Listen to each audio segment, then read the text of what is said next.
everyone, my name is BishiDove, and today we are playing some more Phoenix Wright Ace Attorney Trials and Tribulations. We are in a bit of a pickle today. So last time, case completely changed. I thought it was over, and the game said psych. Big news! Of course, some of you already knew about this because I talked about it on stream before today, but I made some official announcements on the social medias about the charity event that we are doing later this month. I'm going to be partnering up with Sega once again this year for Pride Month, this time in aid of Mermaids, a UK-based charity that helps support transgender youths and their families. So we're going to be doing that from the 21st to the 24th, and you can see more about that in the Discord announcements, and also on Twitter I'm going to be posting about it. Still figuring out all the details, but that's when it's going to be happening, and I'll let y'all know once I decide what it's all going to entail. I did a lot of brainstorming with Ruuuvo earlier before I started stream. So I have a lot of ideas. I just have to narrow everything down and make some decisions about, you know, the games we're going to be playing and stuff like that. But yeah, anyway, I'm super excited. These next few weeks are going to be pretty busy for me personally, both on stream and off stream. So be patient with me if I take a while to do anything, because I'm going to be so stressed. AOL! Welcome in! It's not stressful seeing AOL, though. Welcome in. Thank you so much for that raid/host. Welcome in, AOL and AOL enjoyers. Because I'm ready for Ace Attorney. I don't know if y'all are. I don't know. Are you? Are you? Not the pink Danganronpa liquids. Yeah, sorry, that's the first thing you see. I am so sorry. No, I'm not ready for Ace Attorney. I have not been looking forward to it all week. Well, now why would you go and say something like that, Flame? I told you you have to be very patient and gentle with me this month. How could you say something so mean? It's Pride Month! Game time. Okay, so I am so sorry to all of you because I am stuck. I left off stuck, and I am going back into it stuck. So, I have to, let me see. I have to do some Cyclocks with Andrews. In my notes, I told myself to show profiles to people because I don't have the evidence that I need to do this Cyclock thing. Basically, the court record is lacking something.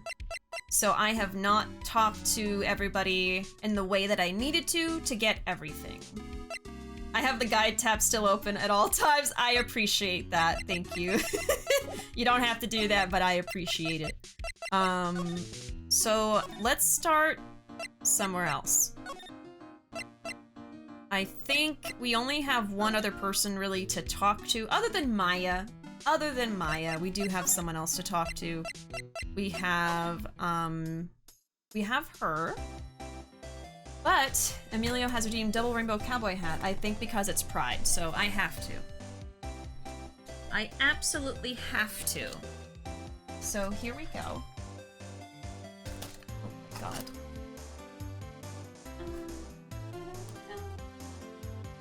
Oh, it really doesn't want to stay. It's Pride Month. Come on! No! It's Pride Month!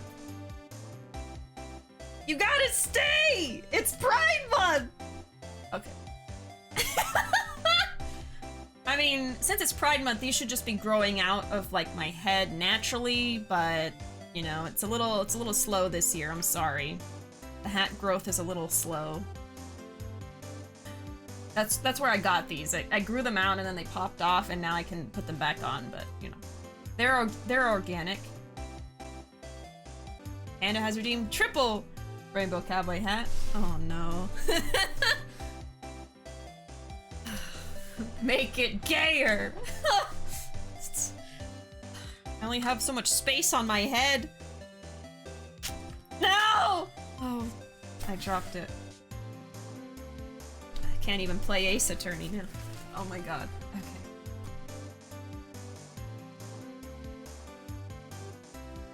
No, it's fine. It's fine. I'm fine. Okay. Okay.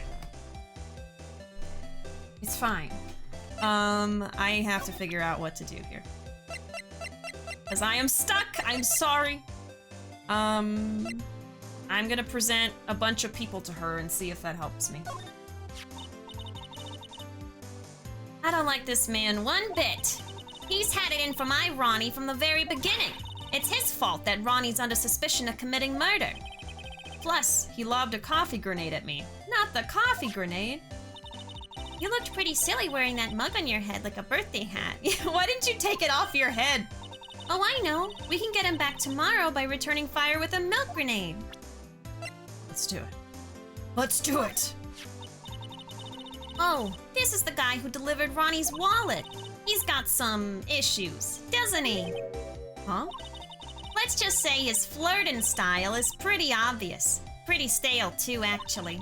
It's pretty sad when the only thing you remember about a man are his lame pickup lines. What's even more sad is said man probably believes in those like they're his lifelines. Looks like he blew it again, huh? As usual, if something stinks. And she does not know Andrews. How about yourself? As long as I've got my motorcycle and my Ronnie, I'm happy. Oh, that's so sweet. Oh, that plus a little excitement and a little shopping money. Then I'm happy. Now she's starting to sound a bit greedy. So I think I've actually presented everybody else to her. Bum bum bum.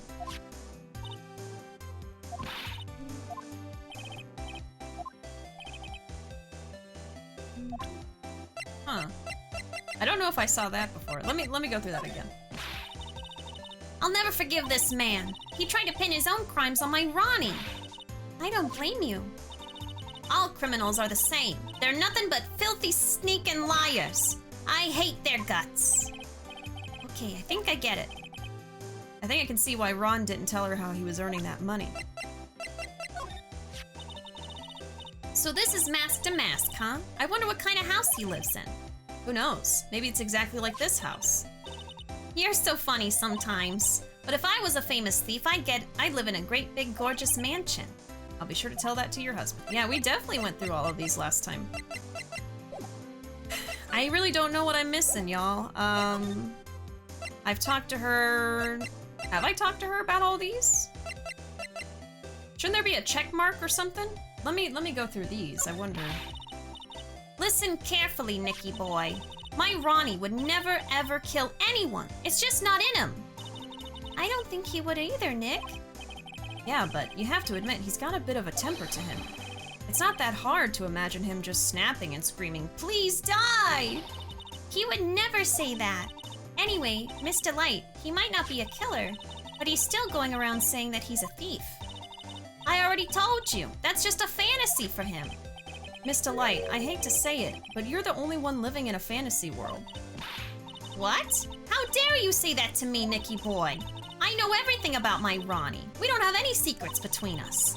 Ronnie isn't the thieving type. He's so honest that he wouldn't even sneak a nap.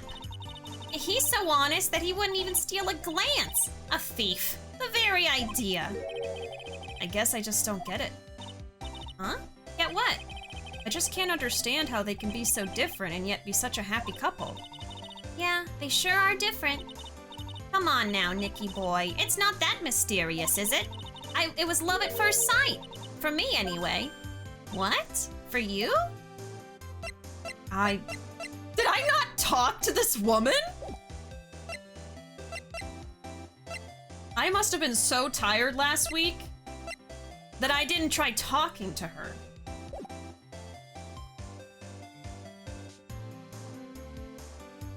Well, that's embarrassing. No wonder I'm missing something from the court record. I thought I had to present stuff. No, you just started this investigation. I swear I went to this place and I tried to talk to her last time. And then I went to go talk to Andrews after that. And then I was like, oh, I'm missing something. Man, that's weird. Okay, anyway. I'm not stuck anymore, I guess. We're good now. Detective at me. I hate these kinds of people more than anything. You mean ace detectives? No, I'm fine with ace detectives. Oh, so then you must mean thieves? No, they're alright too. I just hate thieves that pretend to be ace detectives. There's nothing I hate more than cowardly men. By the way, why did you go to Detective Atmy's office anyway? Well, as the trial went on, I started to get more and more anxious. I went there to try to find out more about the real criminal. The real criminal? Yes, obviously, the real Mask to Mask is not my Ronnie, right? Yeah? And Detective Atmy knew more about Mask to Mask than anyone else. They mentioned him on the Great People Around Town segment on TV. So then, you went there to ask him some questions? That's right. I'll do whatever it takes to save my man. His secretary said the ace detective isn't in right now, but I forced my way past her and into his hideout. I wouldn't exactly call that office of his a hideout. That bag was sitting right there on top of the table. It doesn't look like it belongs in this picture. Oh yeah, we saw that bag there yesterday too. There's nothing lower than someone who would try to pin a crime on someone else. Might be Ronnie doing that too, though. Miss Delight, do you know about KB's security? Don't be silly. Of course I do. That's where my Ronnie works. So she thinks he still works there, huh? And yet, according to what we heard today... Oh, no. I gotta move my mic. Hold on. I should have moved it already.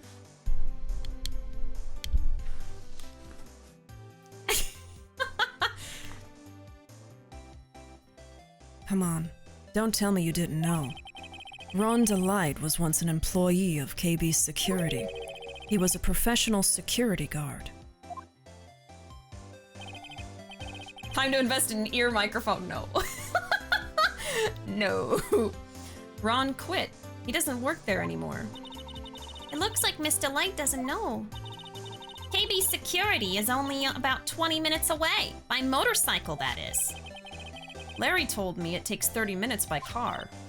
Well, I have to admit, I tend to fly pretty fast on my bike. To make it to KB security that fast, are you sure you aren't literally flying? Why don't I give you a ride sometime? Or better yet, how about now? No, I'll pass, thanks. Why don't you just tell us where it is and we'll go ourselves? Haha, what a scaredy cat you are, Nick. Miss Delight told us the location of KB security. Okay, let's head over there right away, Nick. Man, we got a whole new area to go look at? My goodness. Love at first sight? Gotta ask about that. So was it really love at first sight when you first met Mr. Delight? Love at first sight with Mr. Delight. Well, maybe not at first sight, but Ronnie saved my life. Saved your life? I was at work one day when two robbers suddenly rushed in. Well, I'm not the kind to just curl into a little ball in a corner, so I fought back. Robbers? Yes, they took me hostage. I was so frightened. They were both carrying these huge knives, and I broke down into tears. Yeah, I would too if I were in that situation. Oh, I think I get it. Did Mr. Delight come running to save you? Yes, exactly. I remember he looked so handsome in that guard uniform of his. He went right up to those two knife-wielding robbers and screamed in their faces. Screamed in their face. Look at the little cinnamon roll hair buns. His hair doesn't even make sense. Please stop it! He screamed. I could see the robbers' faces turn pale. That high-pitched shriek of his does have a surprisingly strong effect on people. Then, crying and swinging his arms like crazy, he attacked the two robbers. All by himself. He came to save me, a total stranger, all by himself. He was so scared that he was crying and shaken, but he still risked his life for me. Wow, that's a great story. Yes, he may not look it, but in a tough situation, there's no one better. That's why I fell in love with him like I did. Sniff, sniff. That's so romantic. I'd fall in love too, I guess. Nick, I hope you'll do the same for me if I ever get taken hostage. With Maya, that possibility always seems to loom in the not-so-distant future. Gulp. I mean, it already did happen. We did our best and we got her back. Did that one guy have a pom-pom and the other a stocking? Is that one dude wearing a plastic bag? That's dangerous. Was it? I thought it almost looked like one. I was like, no, can't be a plastic bag. I think it might be a stocking. I don't think it makes sense with the other one. Dressed as Leia. Oh my gosh. Have you shown her your badge? Yeah, that's always the answer, isn't it? Anytime I'm stuck, I just have to do that and it'll solve it right away. Wouldn't it be funny if like it gave you a hint of what you're supposed to do next when you showed the badge? Like, I don't know about that, but maybe you should show me something else. Oh gosh. It was see-through. A stocking could be see-through. I know that like there's robbers that use stockings, right? I think it could have been that. Like tights, you know? So weird. Okay, we gotta go. It's time to go. Adora! Thank you so much for the raid. What were you playing? Were you playing Hades? I think I saw you said you were gonna play Hades today. Yup. Did you say it was like your 100th run or something? Like, is that literal or exaggeration? If it's literal, my god. Welcome in, Adora. Hope your stream was wonderful. Welcome in, Adora enjoyers. My name is Bishi. We are playing some Ace Attorney Trials and Tribulations at the moment with some voice acting and stuff like that from not so professional me. But it's a fun time. Welcome. 100 runs and 100 deaths. Amazing. Amazing. Yeah, welcome in. Some voice acting. Well, you know, lots of voice acting. It's a lot of voice acting. It's all voice acting, really. October 13, KB Security, CEO's office. This is an important place to check. Okay. So I guess this is where it all went down, huh? The walls in here look thick, just like you'd expect in a CEO's office. I almost thought she was gonna say something like, the walls in here look thick just like your head. Maya's a menace. I almost thought she was gonna say something like that. What has that got to do with anything? Hey, it's you guys. Oh, it's Detective Gumshoe. Today was a real train wreck for you guys, huh? Sure was, pal. That prosecutor made real fools out of us. Yeah, I feel for you. Wow, that's not like you at all. I thought you'd be more like, oh, that was great. You guys got what you deserve, pal. Ha ha ha. Or something to that effect. Do I really sound like that to you, pal? If the gumshoe fits. See, she's a menace. Well, anyway, the point is I can tell when someone puts their heart into their jobs, and I can sympathize when things don't go your way. Sometimes I feel like wrong is the only way things go for us detectives. Wow, I had no idea Detective Gumshoe was such a nice guy. But not a nice guy, right? Now, if this little love fest is over, maybe we can start investigating. First, we're gonna talk to Gumshoe. Thick, like Edgeworth. The walls, they're so thick. They're dummy thick. The walls in here look thick, just like Mrs. Delight. Oh my god. What happened? What happened? Detective Gumshoe, tell us what you know about the murder. Okay. But the thing is, I'm really not supposed to. Hey, come on. What about how we put our hearts into our work? Things are really working against us right now. We need help. Okay, I'll tell you. Just don't start crying on me, okay, pal? Okay, I won't cry on you, pal. This is so cute! The victim's name is Kane Bullard. He was the CEO of KB Security and a pretty big fella in his own right. His corpse was discovered at 9 o'clock this morning. His estimated time of death was 1 in the morning on October 12th. Cause of death was blunt force trauma to the head, probably an object in this room. It happened at exactly the same time that Mask to Mask was stealing the urn, huh? Autopsy report added to the court record. Time of death 10:12 at 1 a.m. Cause cerebral hemorrhaging from blunt trauma to the head. So why did it take almost an entire day to discover the body? There's a good explanation for that one. Bullard's body was stashed away inside that safe. Safe? Well, it is pretty big. Nobody had heard from him, and when they opened the safe this morning, out he came. Ooh. Oh, so the body fell out. That white string must be the shape from when he fell out. I think we still need some more information about Mr. Billiard. Maybe you could start by getting the man's name right. Detective Atme. So, what happened to Mask to Mask? He's at the detention center screaming like a madman. Investigate me again, he keeps yelling. No, I didn't mean him. He's not the real thief anyway, right? Oh, you mean that detective at me? Oh, that was great. That guy got what he deserved. Now that's the detective I know and love. Think about it. Atme was always around when a calling card showed up, but he always mysteriously disappeared when the heists took place. I was hiding at the crime scene. Yeah, right. That's the lamest thing I've ever heard. That's how you just knew he was the thief. That would explain how he was able to retrieve the stolen item he keeps bragging about. Yeah, he just did that to make himself look like a great detective, that's all.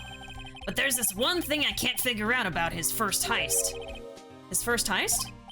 Yeah, the Tear of Emanon case. There was a witness on that one. A witness? Here, I saved the newspaper clipping.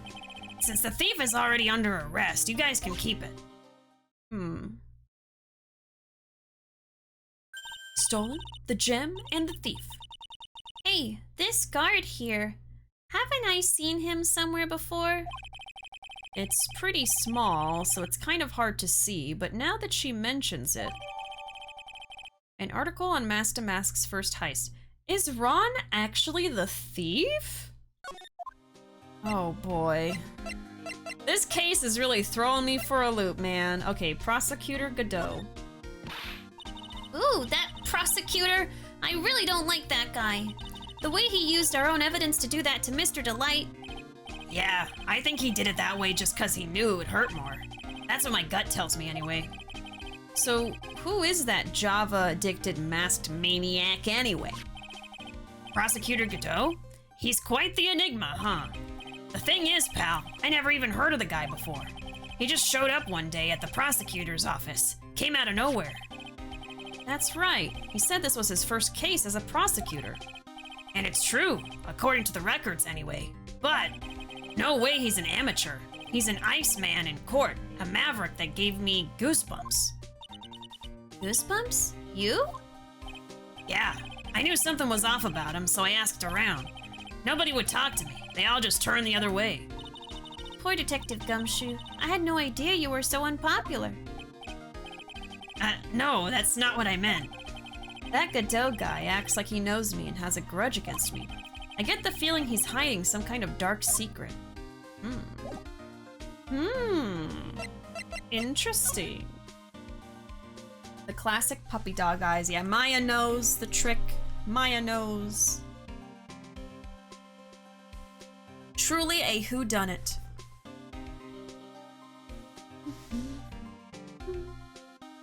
Act like you belong. He's not actually a lawyer. He just wore a hard hat and reflective vest and suddenly he's a lawyer? Intrigue? Conspiracy? Unheard of. Alright, let's examine everything. This rope. You think it fell out of the safe when it was opened? I don't think so. So you mean... Yeah, I think this string shows where and how the corpse was lying. You mean the victim? He was killed by being crushed by the safe door? She can't be serious, can she? Ew, think about it. A dead guy was laying in here all night. Yeah. Oh, by the way, don't bother asking about fingerprints. There were none. Well, somebody opened this safe on the night of the crime, right? Yeah, and so? Well, if Mr. Bullard's body was hidden in here, it must mean that it was opened by either the killer or the victim, right? Yeah, I guess so. I got some bad news for you, pal. Are you ready? No. Okay, shoot. Opening this baby is no piece of cake. There are only a few people who know how to open this safe, pal. Yeah, and? Everyone that knows how to open this safe had airtight alibis. I checked. Everyone except one, that is. I'm almost afraid to ask. Former security chief Ron Delight. What? Ron Delight? He was a security chief? Ron? So he knew how to open the safe, huh? Oh. It's time for me to take some notes! So Ron was chief, security, and he knew how to open the safe.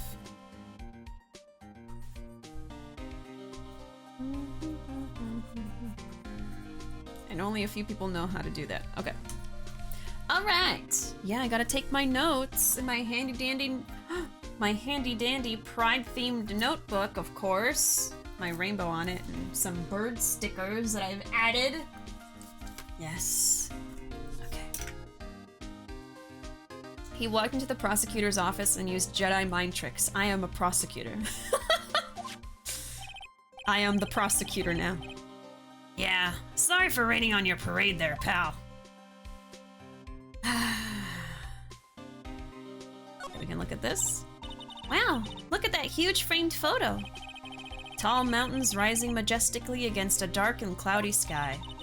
There's a title written at the bottom of the photo. The greatest sunrise of my life. This is it? This was his best sunrise? Either this guy didn't get out enough or he had really rotten luck with the weather. Maybe if he had lived a little longer, he would have seen some better days. This must be the CEO's desk. It's a lot simpler than I would have thought. Hey, that looks like a super soft chair. Let me try it out, just for a second. Ooh, nice. I feel just like a CEO. Hey you, whip me up a cup of some really expensive import tea and some scones. Move it! This is the life. The victim sat in that chair just before he was brutally killed, you know. Eek! Maya. I feel like she's not usually this squeamish. Roasting this dead man's decor. Yeah, it's a little... They're being a little disrespectful. Oh, there's a button here. Let's see. Maya? Maya, no! Maya! Why'd you press the big red button? Hey, cut it out! Don't press that! Haha, that was pretty funny. I never knew Detective Gumshoe could jump like that. What is that button anyway? It's an emergency buzzer. It says it right there on the panel. Oops, you're right. It's written right there. Nick, how many times have I told you to read the instructions first? This alarm's connected to the basement guard room. It's used to summon security up here. Really? Then it's possible on the night of the crime. Ooh, so when the CEO was attacked, do you think that maybe he pressed the buzzer? Yeah, I thought about that. So I asked around down there. But they said that the buzzer never went off that night. Also, we couldn't find any fingerprints on the buzzer. Mr. Ballard, the victim, wasn't wearing any gloves, by the way, just so you know. I think we better go and talk to that guard about this emergency buzzer. Emergency buzzer added to the court record. Connected to the basement security guard office. There are no fingerprints on it. Okay, so he wants me to talk to Ron about the buzzer. Let me write that down before I forget about it.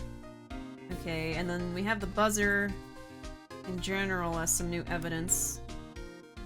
No fingerprints. Let's see. So Ballard had no gloves. So it couldn't have been him. Okay. Bum, bum, bum, bum. Push the button. Push. It's so funny. It said what it did, but Maya still pressed it. These look like some kind of bookshelf rolling cabinet hybrid. I can't get in between these two shelves. Don't strain yourself trying. It looks like the shelves are controlled by a special panel.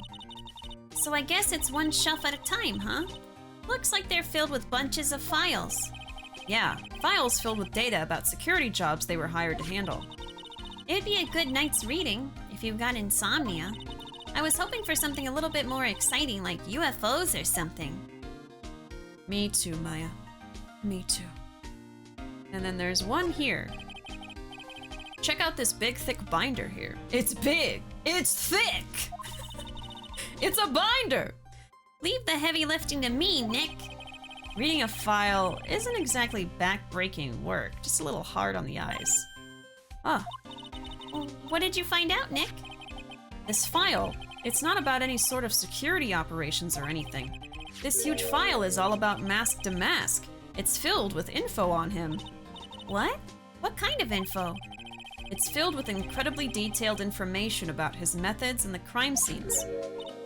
Hey, Nick, look at the last page. It's a list. Let's see. Tier of Emanon, $100,000. This looks like a list of all the treasure that Mask to Mask stole. So then, $100,000 is the value of the stolen item? I don't know. That number sounds kind of low to me. I think I'd better secretly make a copy of this list. Kane's list added to the court record, found on a table at the crime scene. Okay, so Emanon was 100,000. Seems low, because that's not going to be in the evidence. It didn't say it. Maya out here at this crime scene touching everything she possibly can. I know, I thought about that when they were like, there's no fingerprints on the button. Well, now there is. Maya's. Silly, silly Maya. All right, I think that's everything here. I don't think there's anything I want to show. I guess I'll show him what we just got from him, maybe, and see if he says anything interesting. The binder, like the walls, is thick. Detective Gumshoe, about this right here. Sorry, it's hard to believe, but there's a limit to how much my brain can hold. Same. I'm gonna add this as a quote. Oh my god. Yeah. Somebody add it as a quote. If you get to it before me.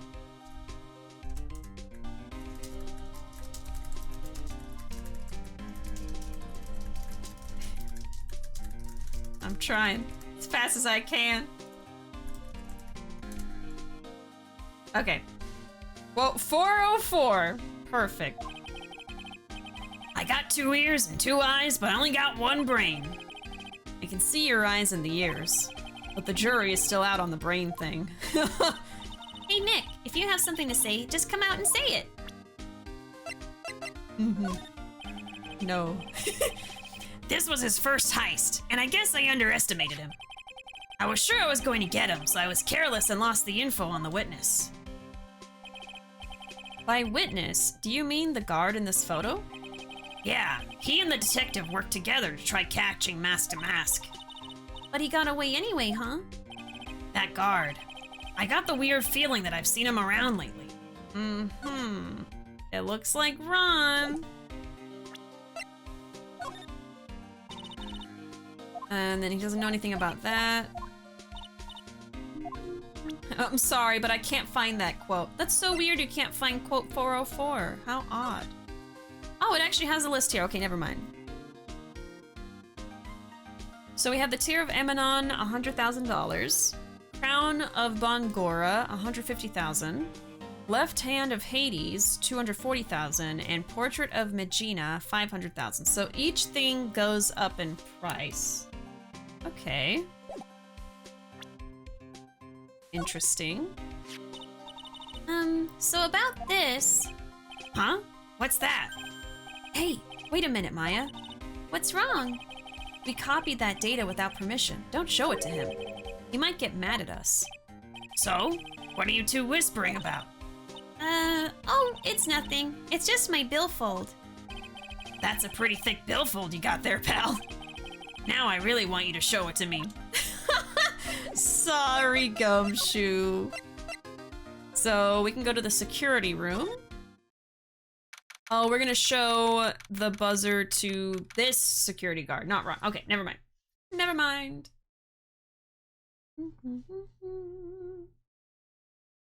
Everyone, give your brain some pets. It's doing its best. Oh, that emote's so cute. It's a little brain pat. Oh. I can't wait for quote 420. We'll have to see what it is. How much is Hades' right hand? Hold on. Yeah, left hand. Well, we have to assume it's at least 240,000, right? Maybe there's something wrong with the other one. Maybe it's more expensive. October 13, KB Security, Security Guard Office. This looks very high-tech. Wow, this is really something else. For a security guard office, it sure doesn't feel very secure. KB Security Guard. Uh-oh, I just remembered. Larry might be... Hey, Nick! What's up? Oh my god. There he is! Ugh, so he is here. Even Phoenix doesn't want to see him. Yo, how's it hanging, dude? And you got my sweet little Maya with you too! Hi, Larry. Here I was, working my fingers to the bone. And in walks an angel! I've got no problems with a daytime date. It's all good. Larry, stop. No, that's not what we're here for. We're investigating the Bullard murder case. Huh? Oh yeah, that's right. You're a lawyer, aren't you? Larry! You forgot. Larry, leave. I know that you work here, but you need to go. I'm firing you.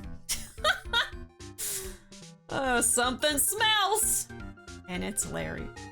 Hey Arkham, hey Dan, welcome in.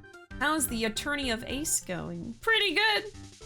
But now that Larry's here, who knows? Get out, Larry. That's what his theme is called. Something smells. Of course it is.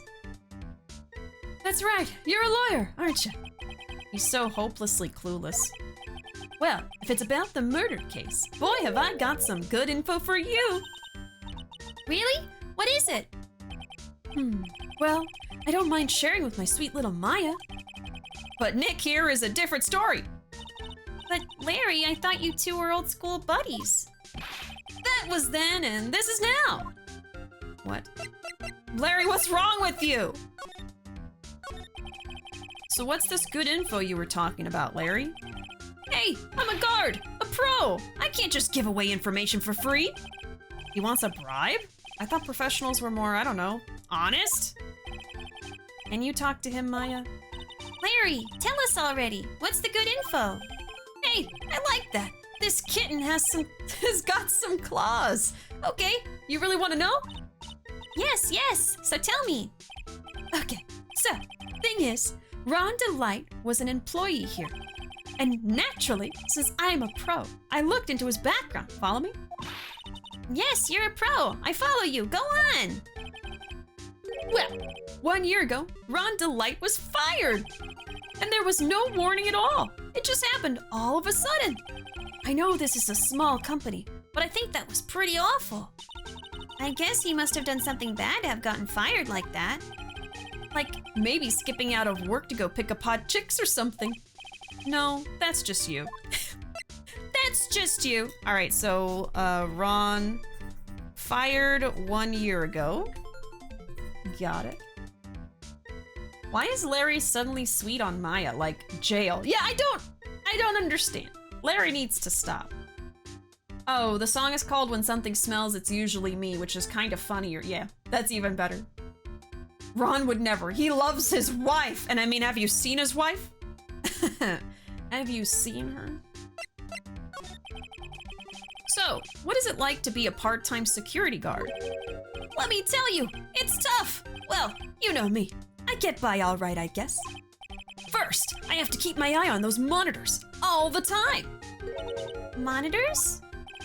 There are security cameras set in each room around the building. It's really hard. Sometimes I feel like my eyes are gonna fall out. Oh. And if I see something suspicious, I have to contact one of the teams. What teams?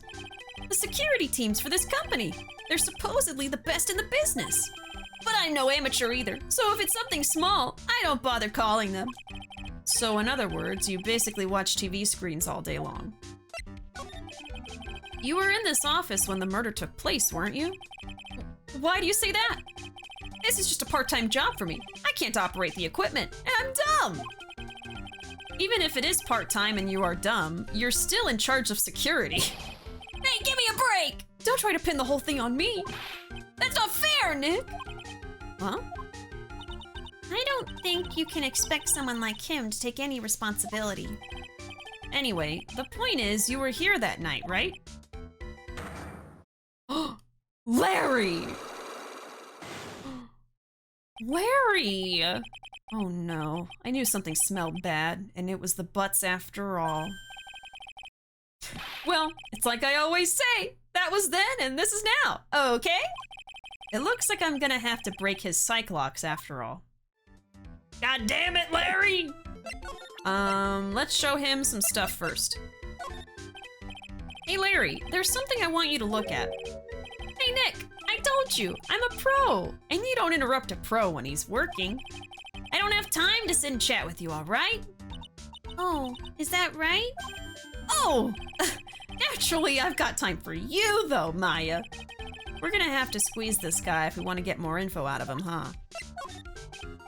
Hey Larry, there's something- oh yeah, he's not gonna talk about that. Blah blah blah blah blah. No, okay. Yeah, okay. So let's try and see if I can break down his cyclops. I suppose. Actually, I should save first. Bum, bum, bum, bum. Larry, what the hell? After everything we've been through. Larry, how could you betray the sacred trust between friends? Was Larry always so unbearable? I mean... technically, yes, but he wasn't usually, like, trying to flirt with Maya. That's where I draw the line.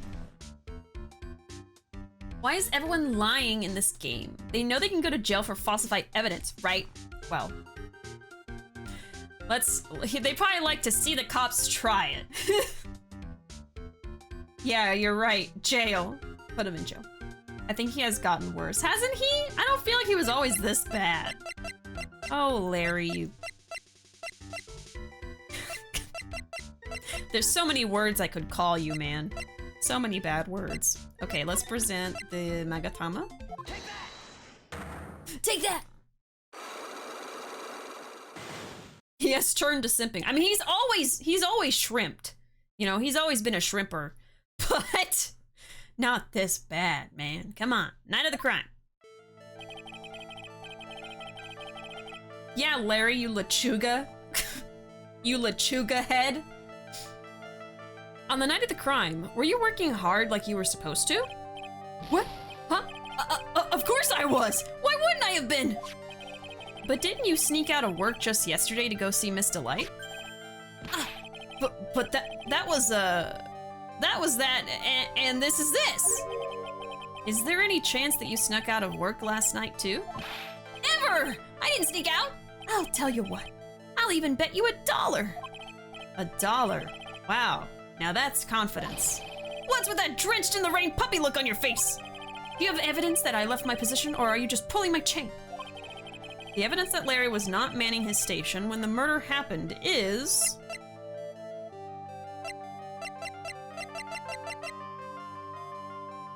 Isn't it this? This wallet. You know about this, right? Because he found it at 1 a.m., so that means he was not in his office. I've never seen it before. Liar! You hand-delivered this wallet to Miss Delight just yesterday. Give me a break. You can't expect me to remember every little thing that happens. Well, I do expect you to remember something that happened just yesterday. What time was it when you found this wallet? I guess it was around 1 o'clock in the morning on the first floor of our company building. 1 o'clock in the morning? That's right. In other words, Larry, at the time of the murder, you were away from the security guard office. Ah! Mm-hmm. Yeah, but there's something you didn't think about. What's that? My shift that day didn't start until 10 p.m. The murderer might have snuck in before then. What do you mean by that? If the murderer had snuck in before 10 p.m., then it wasn't my fault. It was the fault of the guy whose shift was before mine. Why do I have the feeling he still doesn't get the seriousness of this? Listen up, Larry. We know beyond a shadow of a doubt that the killer snuck into the CEO's office after 10 p.m. during your shift.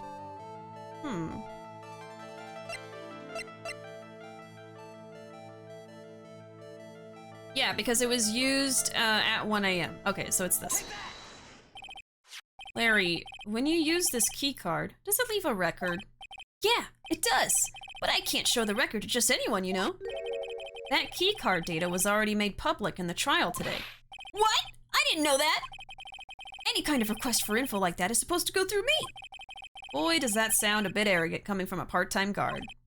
Anyway, according to the data, the door to the CEO's office was opened with this card. Furthermore, it was most definitely used at 1 a.m., the time of the murder. No way! Yes, someone used this to get into the CEO's office. That happened at 1 a.m. on the night of the crime, right in the middle of your shift. Oh.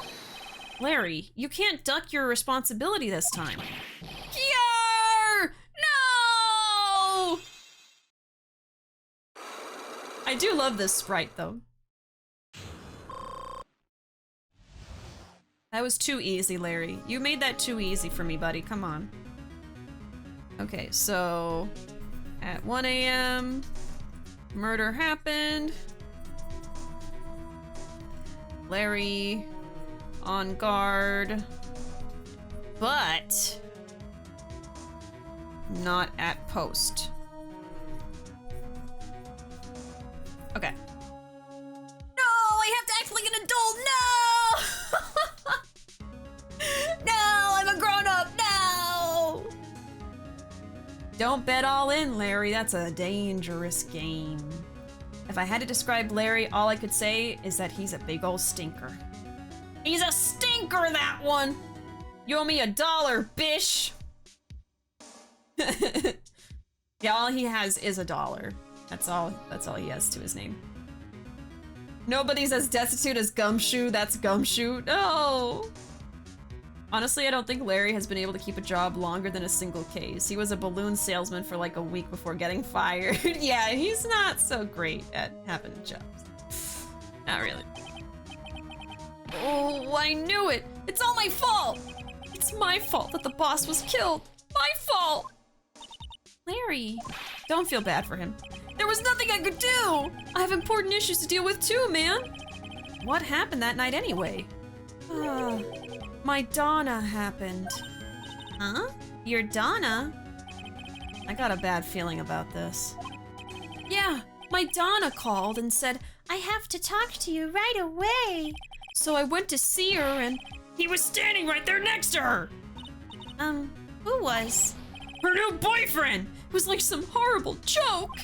Before I knew what was going on, the guy socked me right in the kisser!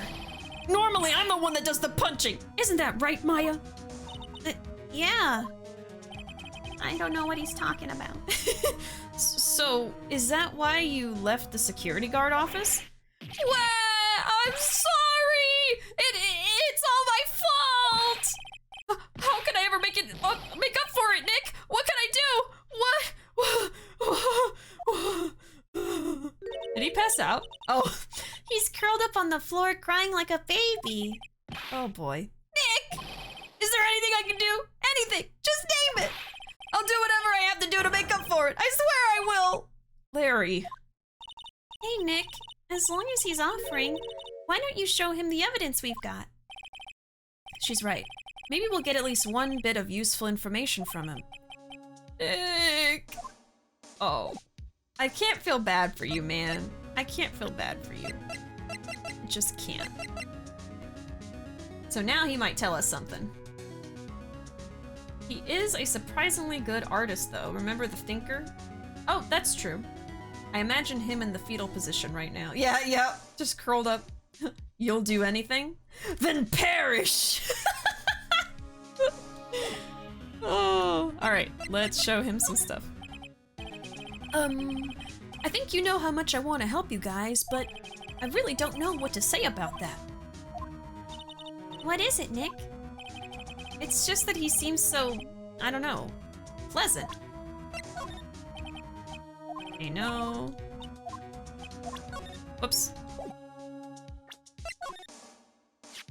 The buzzer in the CEO's office is directly connected to this room, right? That's right. Just like my heart is connected to yours, Maya. Ugh. Huh? Go ahead, Maya. Press the buzzer in your heart. I promise, I'll come running to your rescue, like the professional guard I am. Wow, that was pretty good. No. Cringe.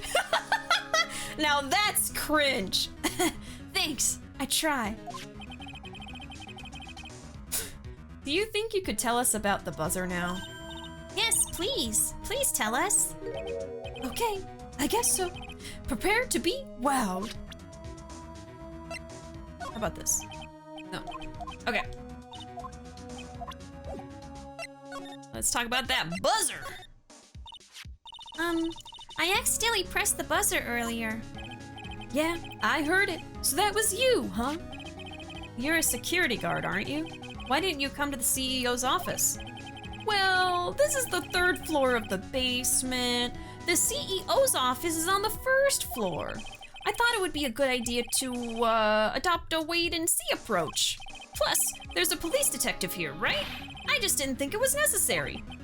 It's as if he's trying to win an award for the laziest person on the planet.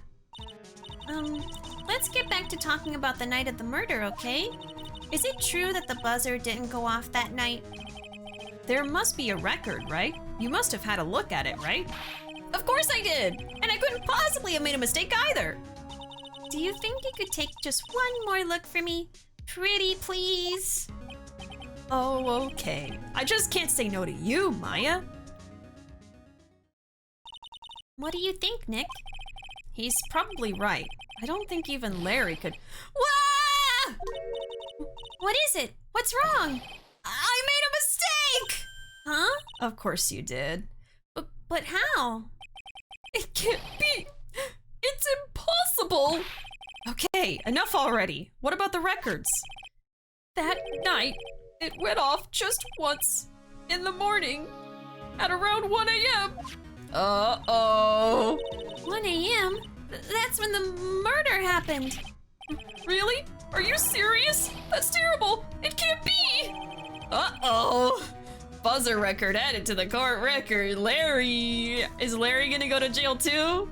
The buzzer went off once at 1:02 a.m. on October 12 in the CEO's office. 1:02. Okay. 1:02. Uh-oh. I wrote down uh-oh. You posted cringe, Larry. You are going to lose subscriber and job. Larry, you had one job and he failed it. Book 'em, boys. But there were no fingerprints on the buzzer, true. Maybe someone cleaned it off. Or maybe someone with a glove pressed it. Larry was in the middle of getting his heart broken, okay? Not valid. He should have gotten his heart broken off the clock. Oh no, Larry. You guys have really made me reflect on the way I've been living. But the only problem is, with all this reflecting, where is the time for love? Frankly, I think reflecting is a bit overrated, you know? What are you going on about, Larry? Plus, do you honestly have any new info on the buzzer record? Huh? The record? No, nothing at all. The sky reflects about as much as a piece of black carpeting. Alright, so we want to take this somewhere, I suppose. I probably have what I need to talk to Andrews again, but let me show Gumshoe. Detective Gumshoe, about this right here. Sorry. Oh, okay, so no, he doesn't have anything to say. Alright, never mind. Well, I doubt we need to show it to you, but let's show her all the stuff and see what happens. Yeah, no. Oops. I thought maybe she could look at the picture and say, "That's my Ronnie!" But guess not. I'm just trying it to see if anything happens. Okay, never mind. Let's try... No.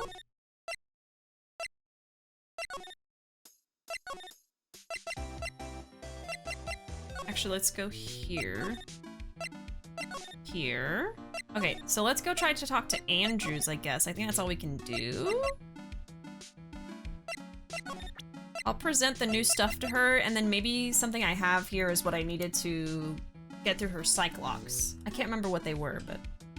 I can't believe you've done this, Larry. That's my Ronnie McDonnie. No, she can't help with that. Boo, boo, boo, boo, boo, boo. Oops. No! I keep doing that, I'm sorry. Okay. No. No, no, no, it's all wrong. Okay. Let's, I guess, try the Magatama? I don't know if I'm ready, but I have a bunch of new stuff now, so maybe.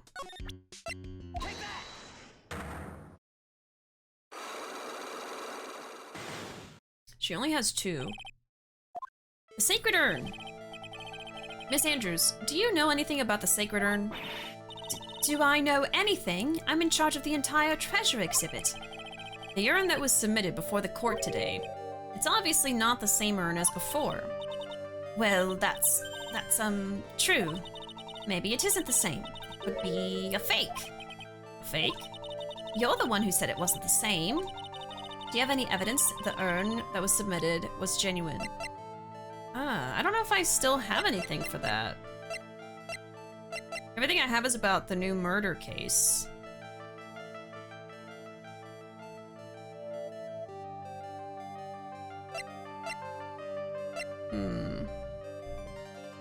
I think maybe I'm still missing something.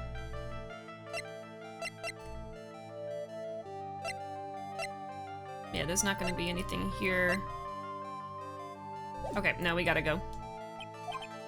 Not sure what I'm missing, but I don't think I have it. Okay, what else can we do here? So...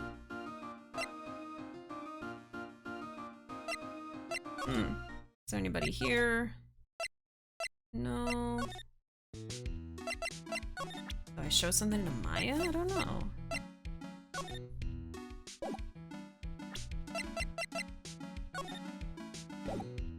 And see, this is what I got stuck on last time. I couldn't figure out what I needed to show Andrews to prove that the Sacred Urn was genuine. And then where's Pearls at? I can't get to Pearls, right? So I'm pretty sure Pearls took the urn back, and that's probably what I needed, was the urn itself. But, I don't know. Maybe I'm supposed to do something else in the meantime before we go back to Andrews. But, so I presented stuff to you. There's nothing new to talk about. I was here. Is there anything to talk about with Gumshoe? Nothing new. Is there anything new to talk about with Larry? No. Oh, I didn't examine the office. Okay, that's something I forgot to do. I got so caught up with Larry. Frickin' Larry. Okay. That's my partner's seat. Your partner? Well, that's what I call her. She's my superior, actually. Kind of a weird old lady. Oh. Weird old lady, huh? I know a weird old lady. There's tea spilled all over that machine, you know. Oh, don't worry about it. Just the other day, I spilled some chocolate milk on mine. He had some chalky milk, huh? It still works fine, more or less. They really know how to build them, I guess. No. No, it can't be her. Who else could it be? But Windbag herself.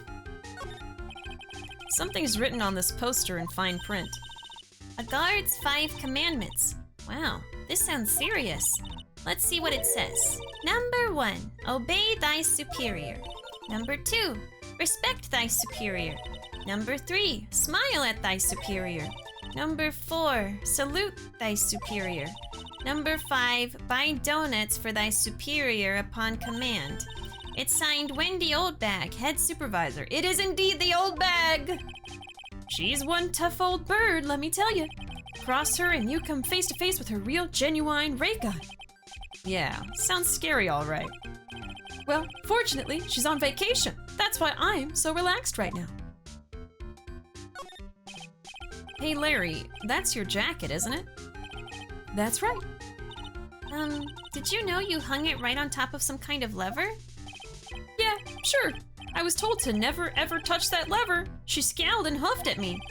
Something terrible will happen if you do. Got it, Greenhorn? His impression of Old Bag is so good.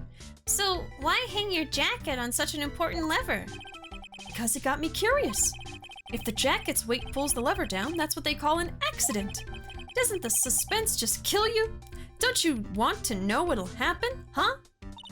It's true. It is killing me too. What about you, Nick? Yeah, but for a different reason. Looks like it does some kind of alarm. I don't even know if it's important. We see a bunch of doohickeys and snacks and stuff. Wow, take a look at these things here. Hey, Larry, what are they? Did you say Hey man, it's not like I have to know what they are to do my job.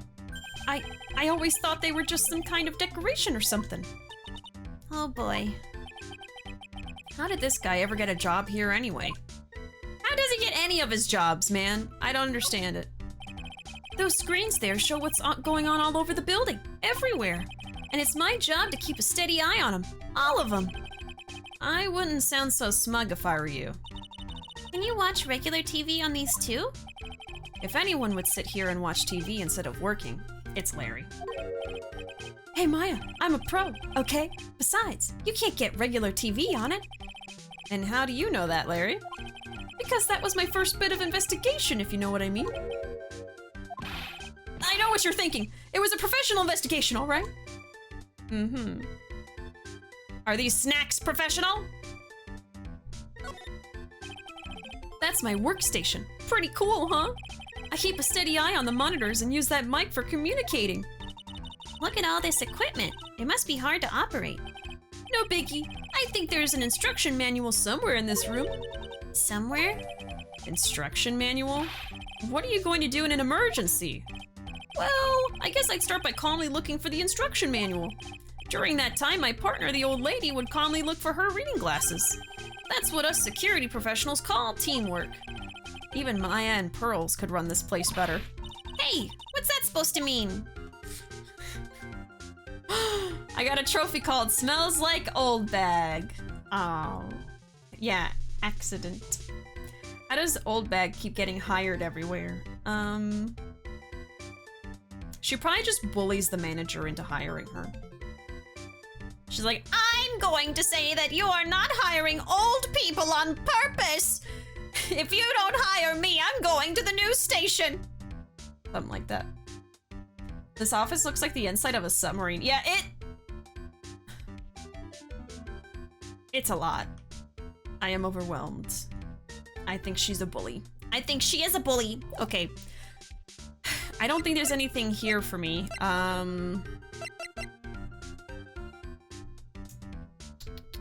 I guess let me talk to him again with this one. Press the buzzer. Bum, bum, bum, bum. I mean, the newest thing that we got was this. Buzzer went off once at 1:02 a.m. on October 12 in the CEO's office. But I don't know what to do with it. Like, I don't know what the next course of action should be. And then he goes to take a check at it again, and uh-oh. He's gonna start crying again. Yeah, went off in the morning at around 1 a.m.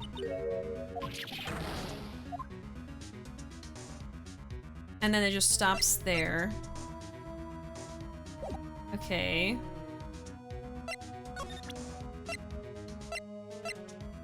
And then we show this to him again. I don't think this really tells us anything, though. Because he just says, like, I've been reflecting. No, wait, no, I haven't. There's nothing else about the record. And then I'm kind of left here like I don't know what to do next. She goes on one of her long diatribes and then they just give her the job to shut her up. Yep. There you go. Okay, I'm sure I have to go show this to somebody, right? Okay, the buzzer's connected to this room.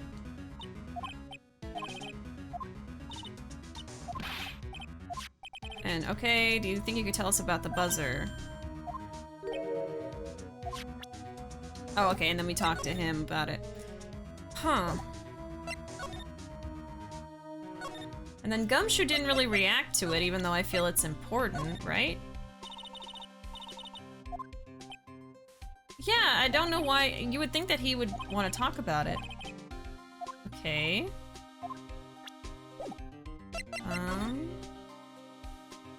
And then we've already checked everything here. Huh. I guess, let me ask, do I have what I need to talk to Andrews now? I don't think I do. Need a hint? Yeah, just a small one if you're able to think of something. You should. Oh boy. The anticipation. Let's see, I can talk to Gumshoe, I can talk to Delight, I can talk to Andrews, I can talk to, Larry. Have you talked to Pearl? I don't know where Pearl is. I mean, Pearl left. She went back to Kudain Village, so I can't really talk to her.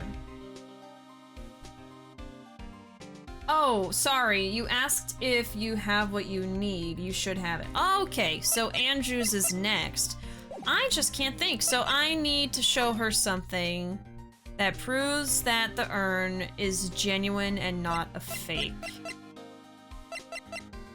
Okay.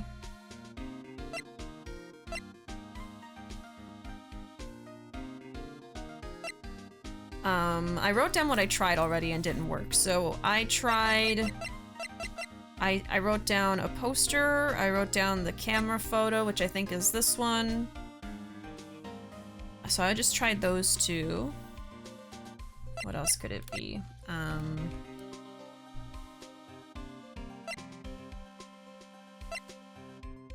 Maybe it's something new.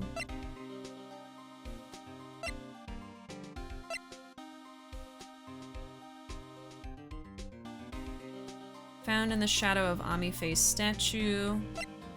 Never mind. Yeah, I feel like I don't have it unless I've always had it. Since last week, which I don't think I did. The only new stuff I have is related to the murder case, so I don't feel like I have what I need for the vase. Not the vase, sorry, the urn. Unless I have to do something else first before I go talk to Andrews. Can I suggest something? Sure. Sure. Like, I might have just missed something, like maybe I'm supposed to talk to Larry again, but I just don't see anything. The old urn photo. I think I showed her that already. I think that's why I wrote down poster. Because it's a poster. So I think I tried this, and I tried this. And those didn't work.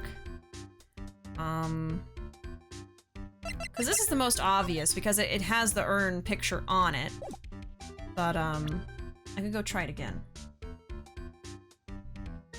I feel like you should be able to just present Maya for the urn legitimacy. Is that it? Do I present a person? Imagine if that was it the whole time. Oh my god. I'm gonna try it. No, wait, I'm joking. No, you might be right! I don't fucking know! Hold on! Hold on! That's a damn good idea! Okay. Okay, it might not be it. It's a long shot. I'm just gonna try. Oh my god. You don't have a photo with Pearl? Yeah, I could show Pearl or Maya. Oh my god. Okay, hold on, hold on, hold on. Do you have evidence that the urn that was submitted was genuine? It was not Maya. Well, Miss Andrews? See, look, it was a fake after all. Huh? I mean, your evidence is fake too, as I expected. Maya is not fake!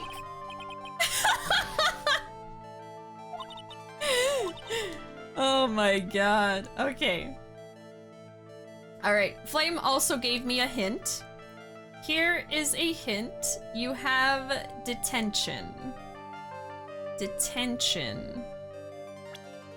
Detention. Oh, you have detention. Oh, is there a place I haven't gone to yet? Like a school? Hmm.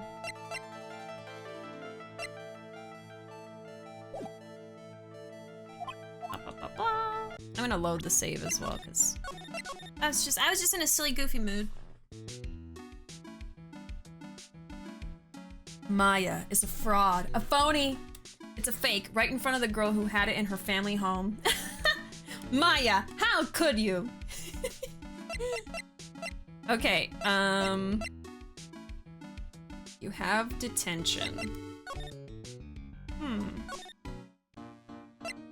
I feel like that means I need to go somewhere.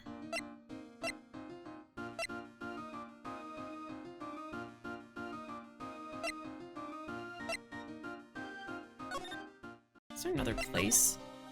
I don't think so. I think we've been everywhere. Unless we go back to not here. Where should I go? Can we talk to Ron yet? Oh my god. There's so many places and I can never find the right place. Yeah. No. I think I tried this earlier, that's why I was like, nah. Yeah, we can't talk to Ron. There's nothing at the detention center, if that was your hint. There's nothing here yet. There's something else I need to do. I think. Before I can talk to Andrews. Okay, I'm confused. Yeah, it's fine. It's fine. I figured out your hint, but unfortunately it wasn't what I needed. Okay, so I just talked to Larry.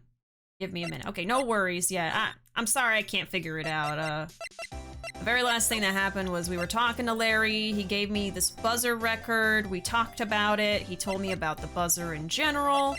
I tried to show stuff to Gumshoe. He didn't react. I think I've showed all of these things to her. I can present it to her anyway, but yeah, she's not going to know anything about that. You would think of anyone Gumshoe would react, but no.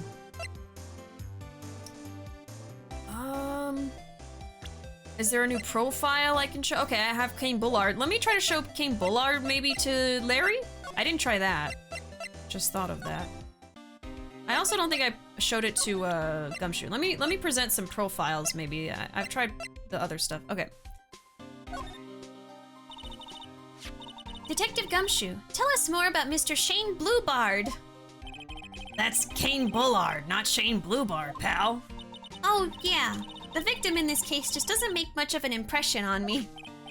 Well, you were the victim up until Mr. Bullard was found dead. Yeah, and his body wasn't discovered until this morning. Anyway, we don't have enough information yet. Can you help us out? Sorry, I'm actually a little confused myself. We're all confused. For some reason, I'm just blabbing like an idiot right now. Okay, Nick, now's our chance to get more info about the victim, so hurry up and ask. Oh! Okay, yeah. This is what I was missing. Sorry about that. You know, you just forget you have profiles sometimes. Those sideburns make an impression. Yeah, you'd think you'd remember the sideburns. I'm surprised she's not calling him, like, Kane Sideburns or something. Alright, the victim. Can you tell us some more about Mr. Bullard? He was the CEO of KB Security, right? What kind of company is it anyway? Well, the company basically sends security teams out to buildings to guard them. Mr. Bullard must have had the chance to learn a lot of secrets doing this kind of work. Oh? And? And, I don't know how to put this, but the guy was kind of a money grubber. Really? Me too. I just love money. I can't ever get enough. Who are you, Mr. Krabs? Please stop leaning in towards me like that. You aren't getting to my wallet. Anyway, it looks like he did some pretty shifty stuff to earn his millions. Oh, so that's my problem. I need to be shiftier. Let me go already. Apparently, he was involved in selling trade secrets between rival companies. Ooh, that's pretty dirty and underhanded. Yeah. Oh, KB Security used to head security operations against Mask to Mask. What? Really? Yeah, and after screwing up so many times, the company's reputation really took a nosedive. So it really was Bullard who sent Ron the blackmail letter, huh? Okay. I am glad I thought of doing this, though. I did eventually figure out what I needed to do on my own terms. Okay, Bullard sent the blackmail to Ron for sure. Okay, so what does that give us? You know? I guess I can go talk to Larry, maybe show Kane to Larry. Let me try that. I could show Kane to everybody, pretty much. The CEO of our company. He was a pretty good guy. Huh? Really? Yeah, you bet. You know how I'm not very good about working hard, right? Yeah, I kinda noticed. Well, guess what the boss said to me about that? I don't expect much work from you, Larry. In return, just don't expect much pay. I see. Wow. Guess he had to follow some kind of dumb law about having security here in the building. So in order to pay the lowest wage possible, he went to the bottom of the barrel. Wow. Well, you reap what you sow, huh? To be honest, I really looked up to the boss. If I ever grow up to be a CEO, I want to be just like him. And don't worry, Nick. I promise I'll hire you for security. All right, so nothing new, but maybe Delight will have something to say.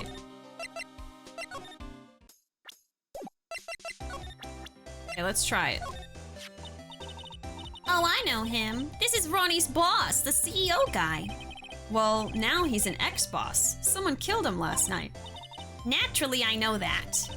He was a pretty sly man, let me tell you. Oh, really? You bet he was. He made Ronnie chief of one of the security teams. But that was just so he could work him like a slave. Oh my god.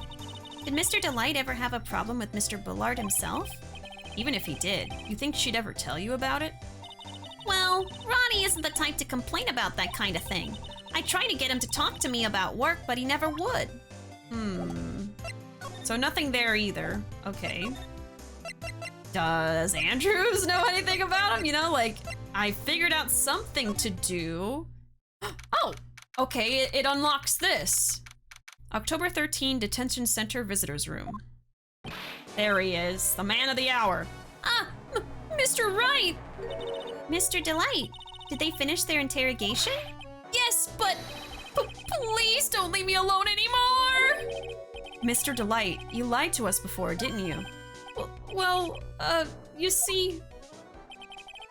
On the same night the sacred urn was stolen from Lordly Taylor Department Store, a blackmail letter you got summoned you to KB Security to hand over some money.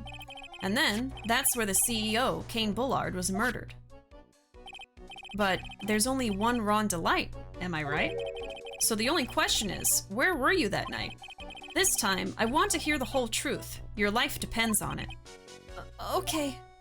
All right, there we go. Okay, making progress. So that did do something. I want to be just like him, dead and stuffed in a safe. No! I want to be just like him, except for the whole being murdered thing. We can skip that part. Oh my god. All right, let's talk, you and me, Ron. Mask to mask. Mr. Delight, do you still insist that you are mask to mask? Isn't that what I've been saying since yesterday? That was a quick response. Tell me about it. To be honest, it's starting to get irritating. But listen, Mr. Delight. At the trial today, we learned the true identity of the thief, didn't we?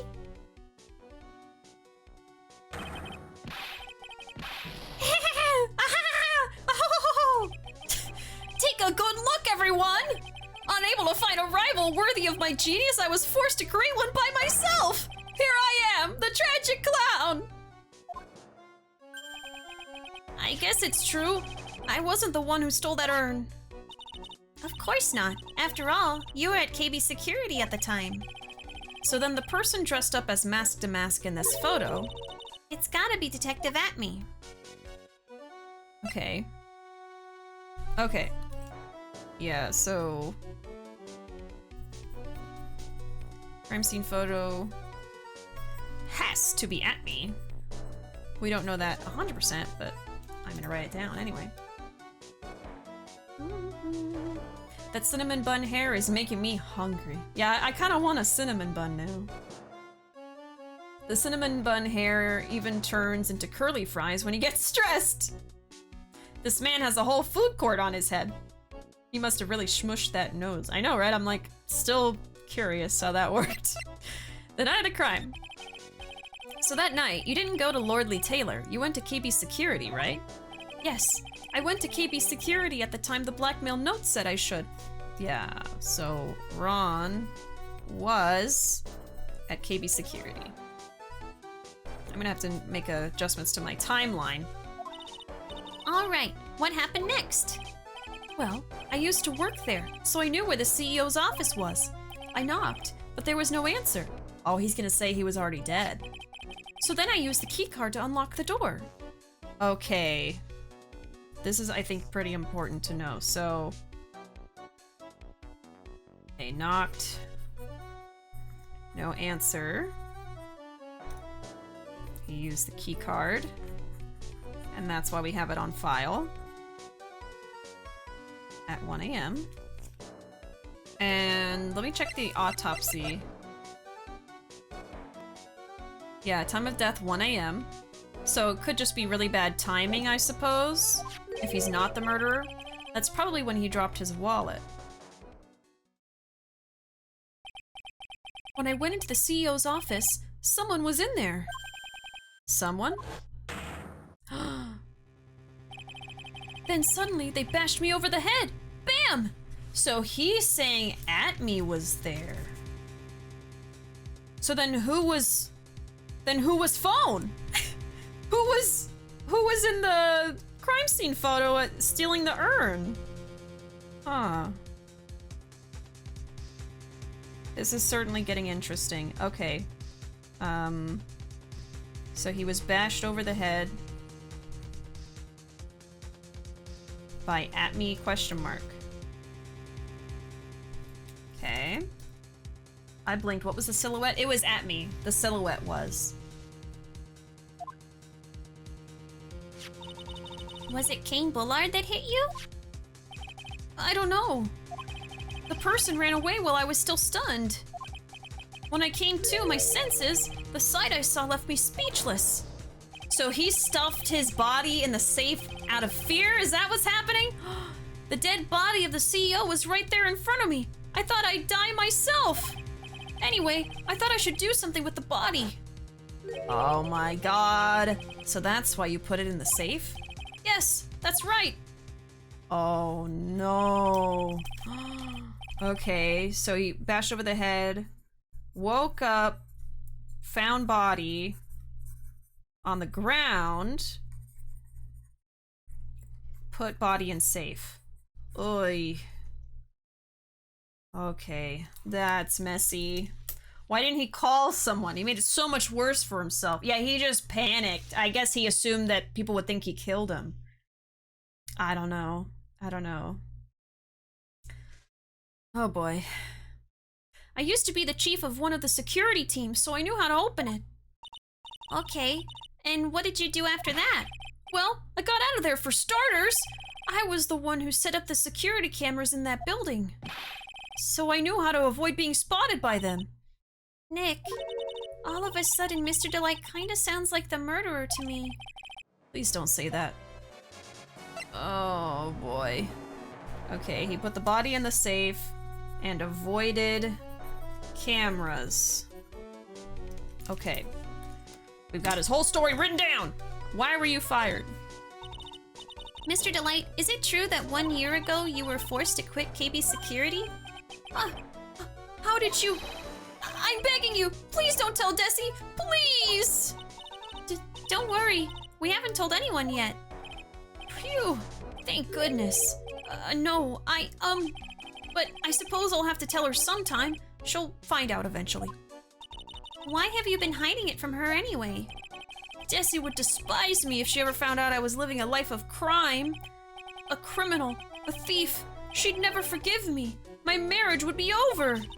Knowing that, why did you become a thief in the first place? Because Desi spends money like it's water.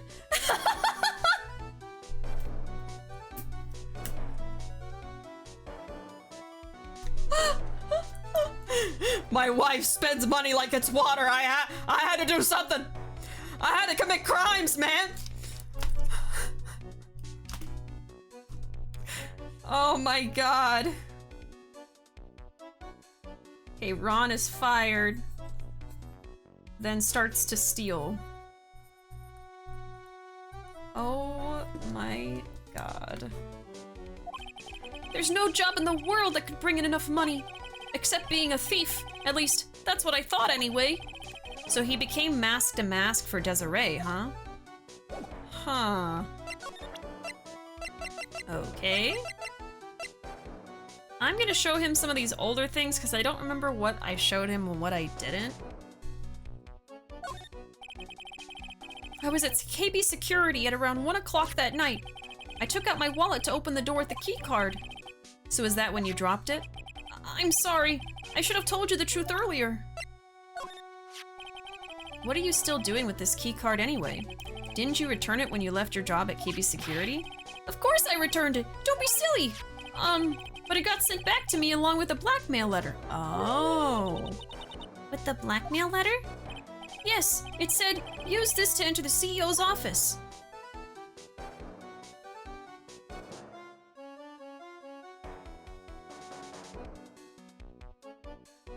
I just got an idea.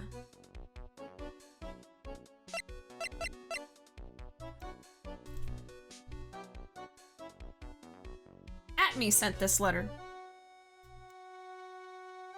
It was not sent by the boss. I think Atme sent this letter to frame Ron. Because even Atme knew about the letter. And I was like, why does he know about this? Because he sent it! I'm writing this down.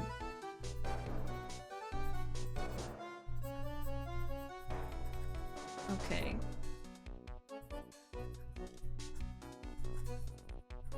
He even gave him the key card.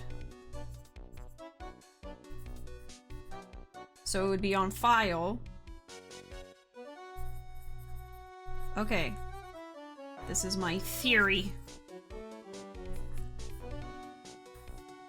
Oh my god. I'm writing down so much stuff. Okay. Well, let me show this to him again. So is this blackmail letter written by KB Security CEO Kane Bullard? I think so. Probably. Probably not! You can only get into the CEO's office if you have a key card. And the blackmail letter said to meet at KB Security. Guess no one other than Mr. Bullard could have written the letter then. Are we so sure about that? Oh! I didn't know Mask to Mask had become so famous! Yeah, I actually bought this publicity photo.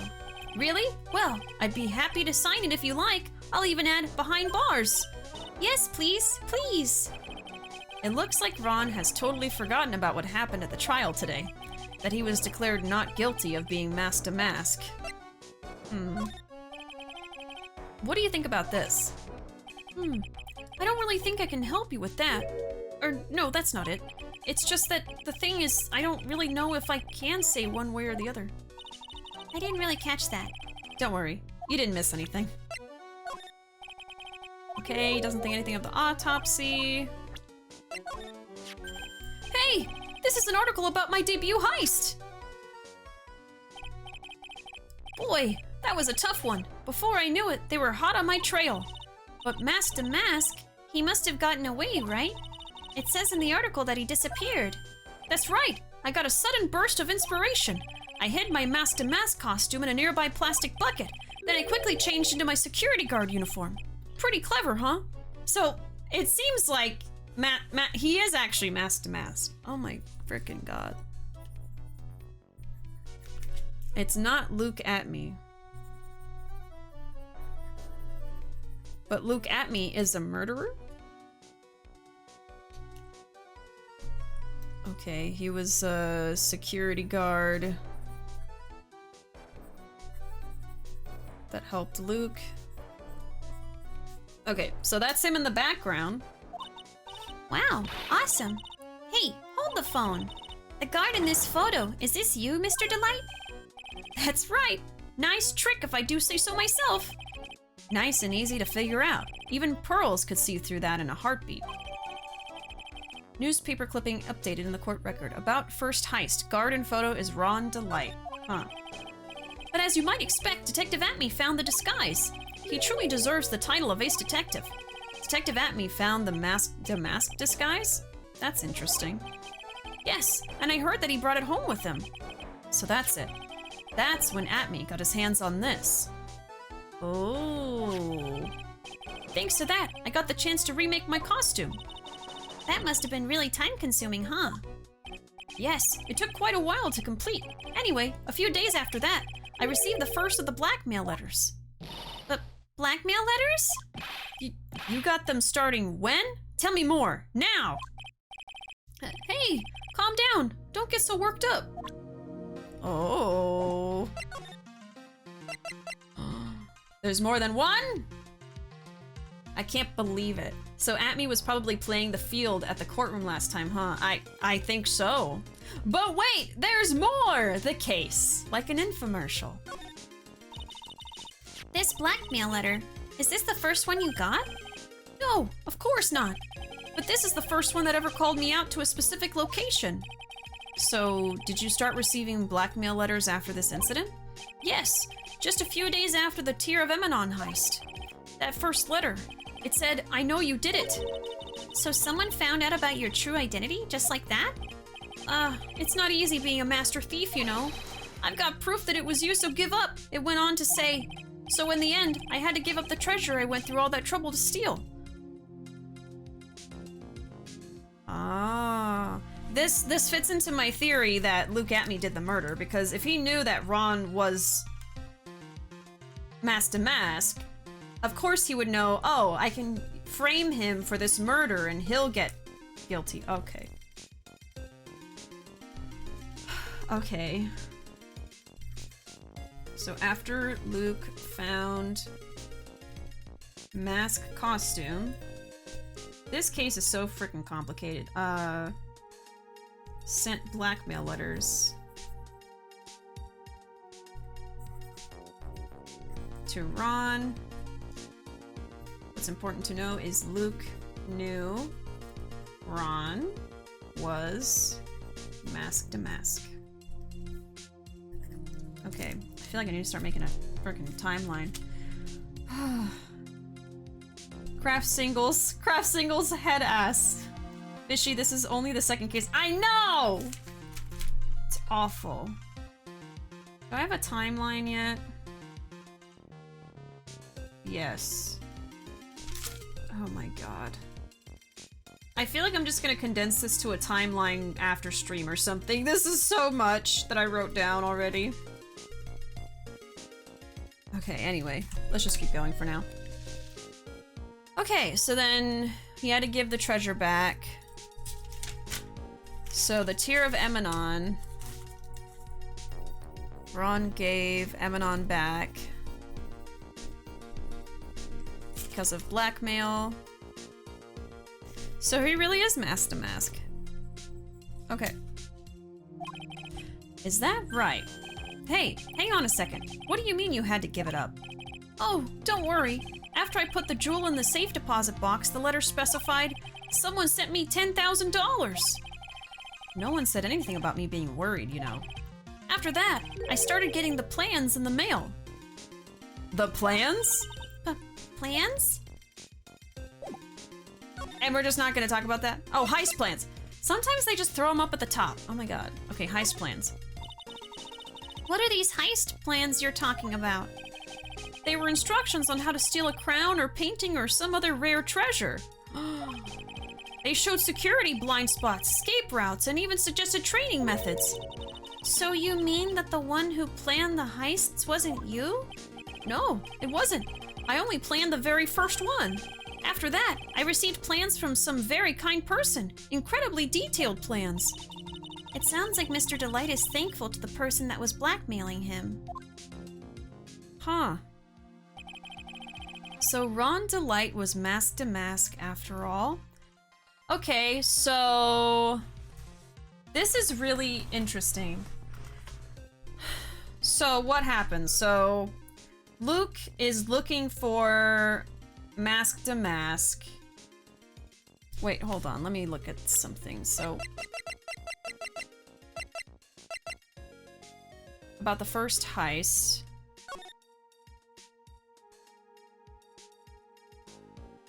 So I guess Luke was just there.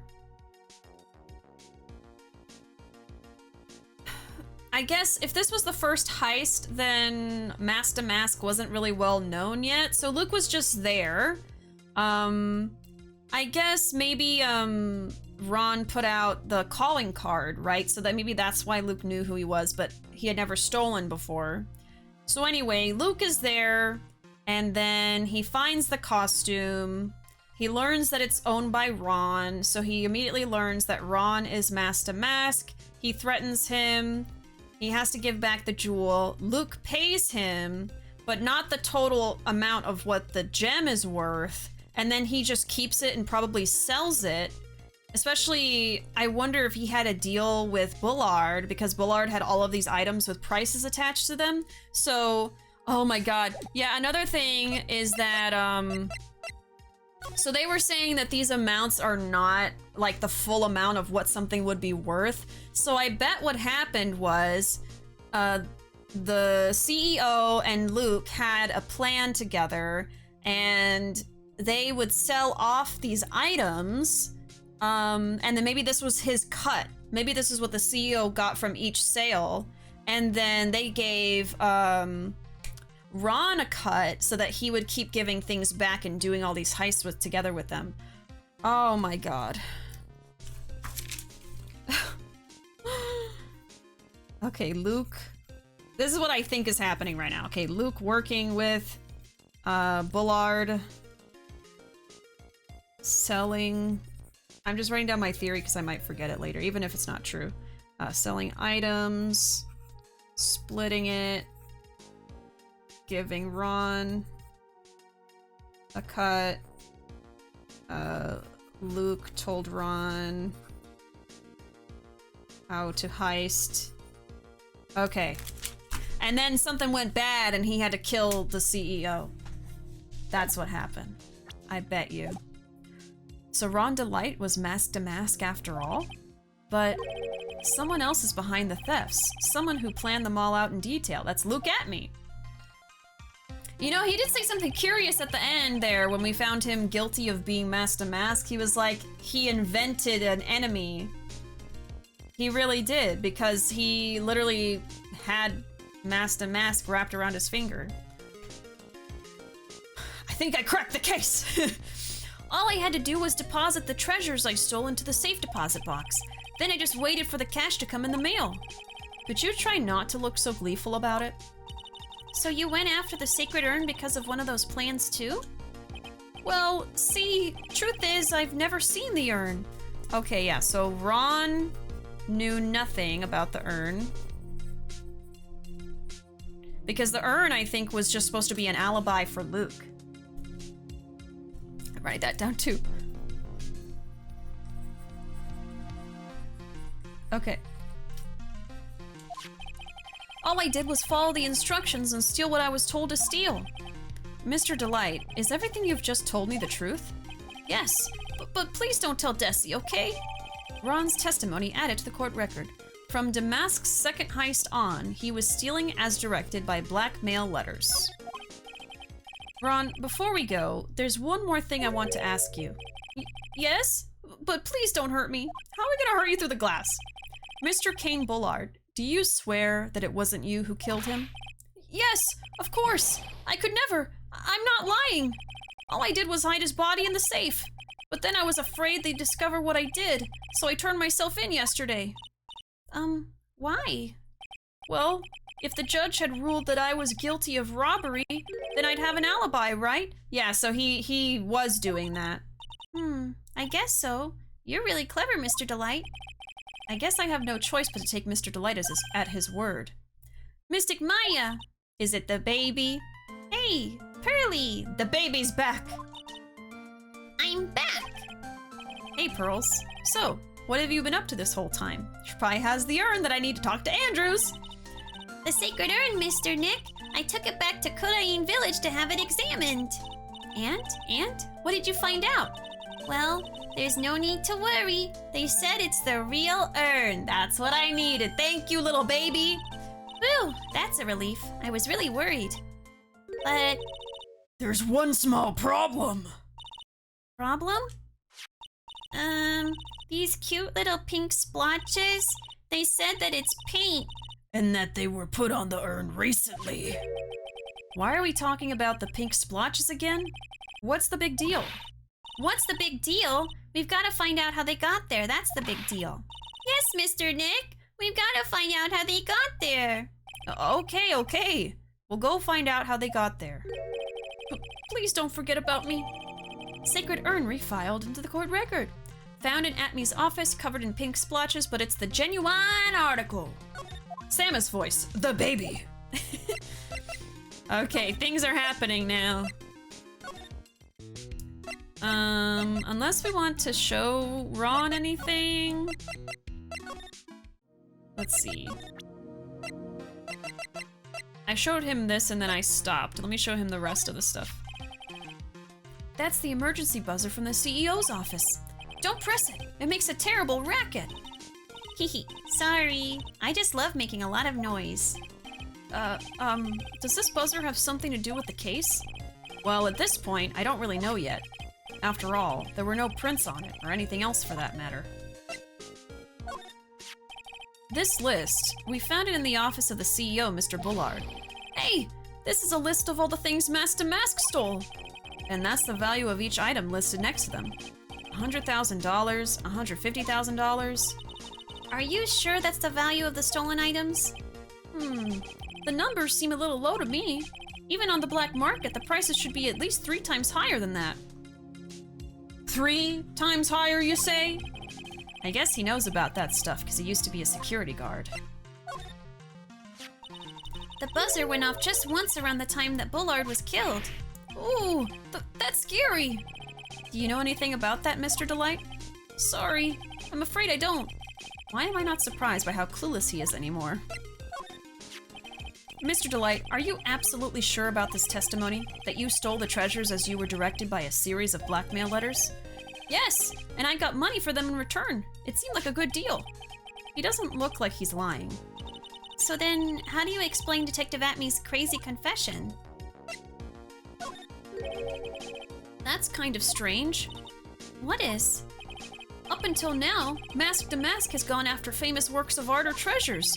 Why did he suddenly decide to steal this plain-looking urn that nobody would want? You make it sound like you had nothing to do with the theft. Well, it wasn't me that chose to steal this urn. And nothing else to talk about. Okay, let's go talk to Andrews.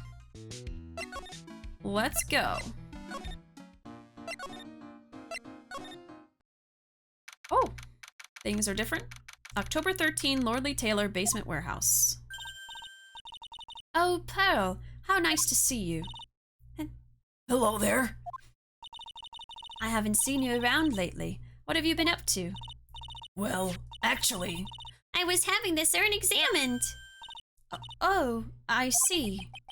Maybe if we take another good look at this urn, we can figure out the mystery of what actually happened here. Nick, let's look around one more time. Okay, you want to examine. We can do that. We can do that, certainly. Certainly, my dear Maya. Okay. Let's have a gander. This box. There's something about it that's bothering me. That's the box the sacred urn was in. It looks like there's some pink paint on it, too. And it's definitely the same color as the stuff on the urn. I think I know how the paint got on it now. All right, let's investigate again, Nick. Urn box added to the court record. Thank you! I was waiting for that. A wooden box that had the sacred urn in it has pink paint stains on it. Okay. I feel like that's probably the most important thing, but let's look at everything. This is the camera and the computer that Detective Atmi set up, huh? That's what he said. And yet he still let it take a picture of him. I guess he's not as smart as he pretends to be. Well, this is his alibi. The camera belonged to Lordly Taylor, so he knew he couldn't tamper with it. So then why would Mask to Mask, allow that to happen? Okay. It looks like a part of a big signboard. All I can read on it is burr. Aha! I've got it. Maybe it's supposed to say hamburger. Why would anyone write hamburger that big? Like, maybe for the World Hamburger Festival or something. I kinda doubt it. I wanna go to the World Hamburger Festival. I've got it. Maybe it said spaghetti. Why are you talking about food? Oh wait, that's normal for you. Anyway, it says burr. There's no way it could be spaghetti. Well, maybe it was a typo. It might have said Spaghetti Festival. What do you think? Okay to me. Besides, spaghetti is the only thing more tangled than your reasoning. So that hasn't changed. Detective Atme said he got hit on the back of the head with this by the thief, but that was obviously a lie. Because it turned out that Atme was the real thief, it's still hard to believe. It looks like Adrian feels really bad about it. I'm going to take full responsibility and fix that sword myself. No, I don't look it, but I have complete confidence that I can fix it right up. I promise I'll fix it so you never knew it was bent in the first place. Please be gentle with it. Okay. I'm avoiding the step-ladder debate. Looks like the door to the actual storeroom. I can see lots of big boxes and stuff back there. I guess that's where they were keeping the sacred urn. Remember, Maya, Miss Andrews said we're not allowed in there. Oh, phooey. Alright, let's look at this too. A burger sounds nice right now, yeah. I could go for a burger. Got hit with a metal sword so hard that it bent. He should be dead. Yeah, I wonder what actually happened to the sword. I wonder if he, like, hit it over something metal and bent it so that he could say someone hit him. Okay, let's look at this. Looks to me like it's been dry for several days. There's something suspicious about this paint mark. The bottom left part of it is shaped oddly and it's shocking pink. Mr. Nick, could it be that this odd shape is... Yeah, I'm pretty sure this is it. Huh, that's the box the sacred urn was in. If you look here, there's a little bit of paint on the box as well. Wow, you're right. Look, it matches. Oh, okay. What is it, Mr. Nick? This is all turning out exactly as I thought it would. Paint marks added to the court record. Completely dry. The box of the sacred urn fits in the gap perfectly. I think I'll remember that. Okay. I think it's all starting to become clear. We're that much closer to solving the mystery of what happened to the urn. Okay. The statue wasn't where it is now when we first came here, right? Yeah, it was right next to the door, wasn't it? Well, if someone moved it, it was probably mask to mask. Maybe he didn't like being watched by Mystic Ami while he stole the urn. Hey, cut it out. You're giving me the creeps with that kind of talk. I mean, in this universe, spirits are real.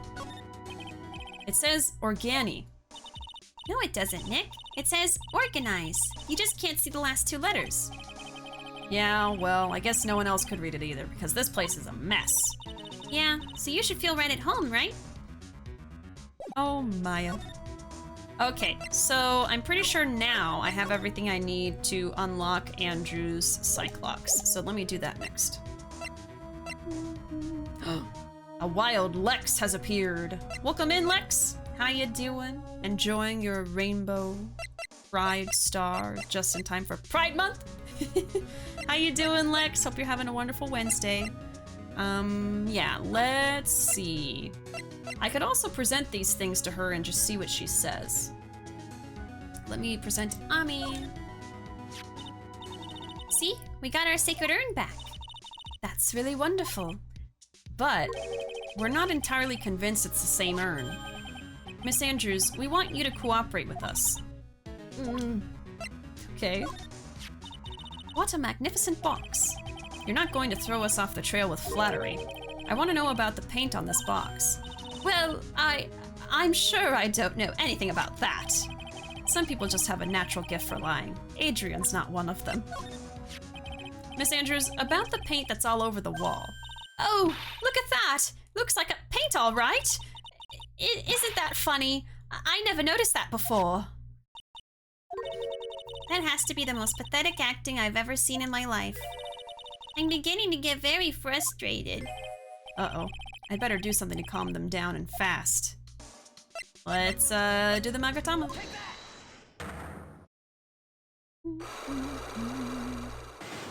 Welcome back in, Panda. Oh yeah, no worries, Flame. No worries. Okay, let's see. Uh-oh, Pearls is getting frustrated. She's gonna let the demon out. You wouldn't like her when she's frustrated. Okay, so anyway, we have what we need now.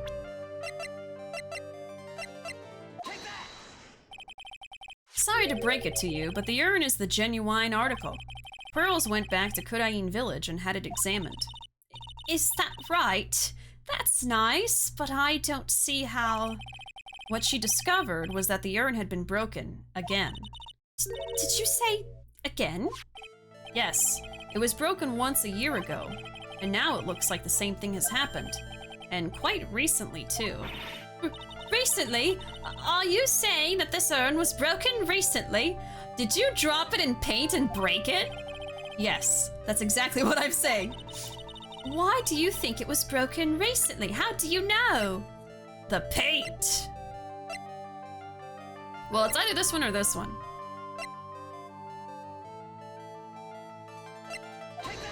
It's not that one? Man. So, Mr. Wright seems to be like, you don't know anything.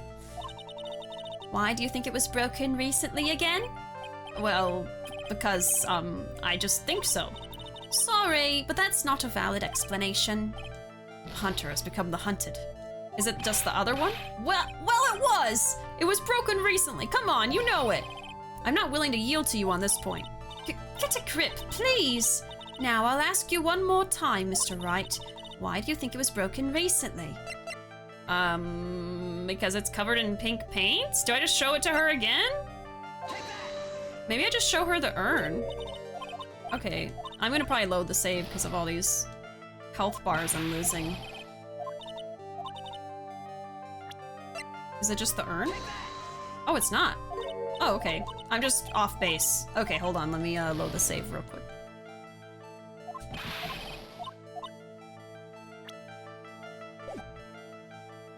Give me a minute. Okay, sorry. I was like convinced that was it. All right, present this. Blah, blah, blah, blah, blah. Did I maybe not look at something? I don't know. Let me go through this again. Okay, show you the urn. Okay. Are you saying this urn was broken recently? Oh, I know what to show her. Sorry, I know what to show her. I had to think about it for another second. Okay, I got it. This poster, it was made recently, right?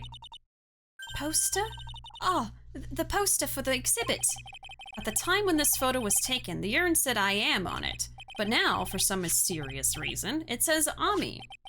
When the urn was fixed, the letters were transposed. Ah! Okay, there we go. I am?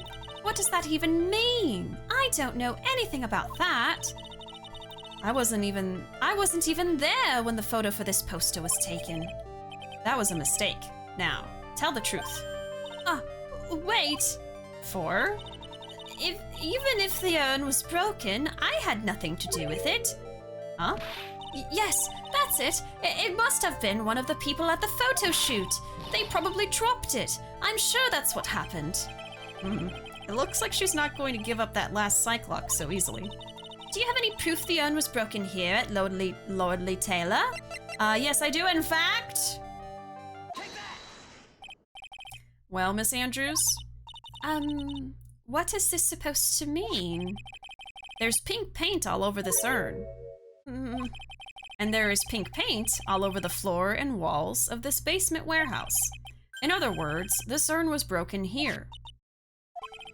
You can't weasel out of this one, Miss Andrews. But... Uh-oh. She's trying to make her escape. But you can get pink paint anywhere. Well, there's none in my office, that's for sure. Well, there is in my room. Liar.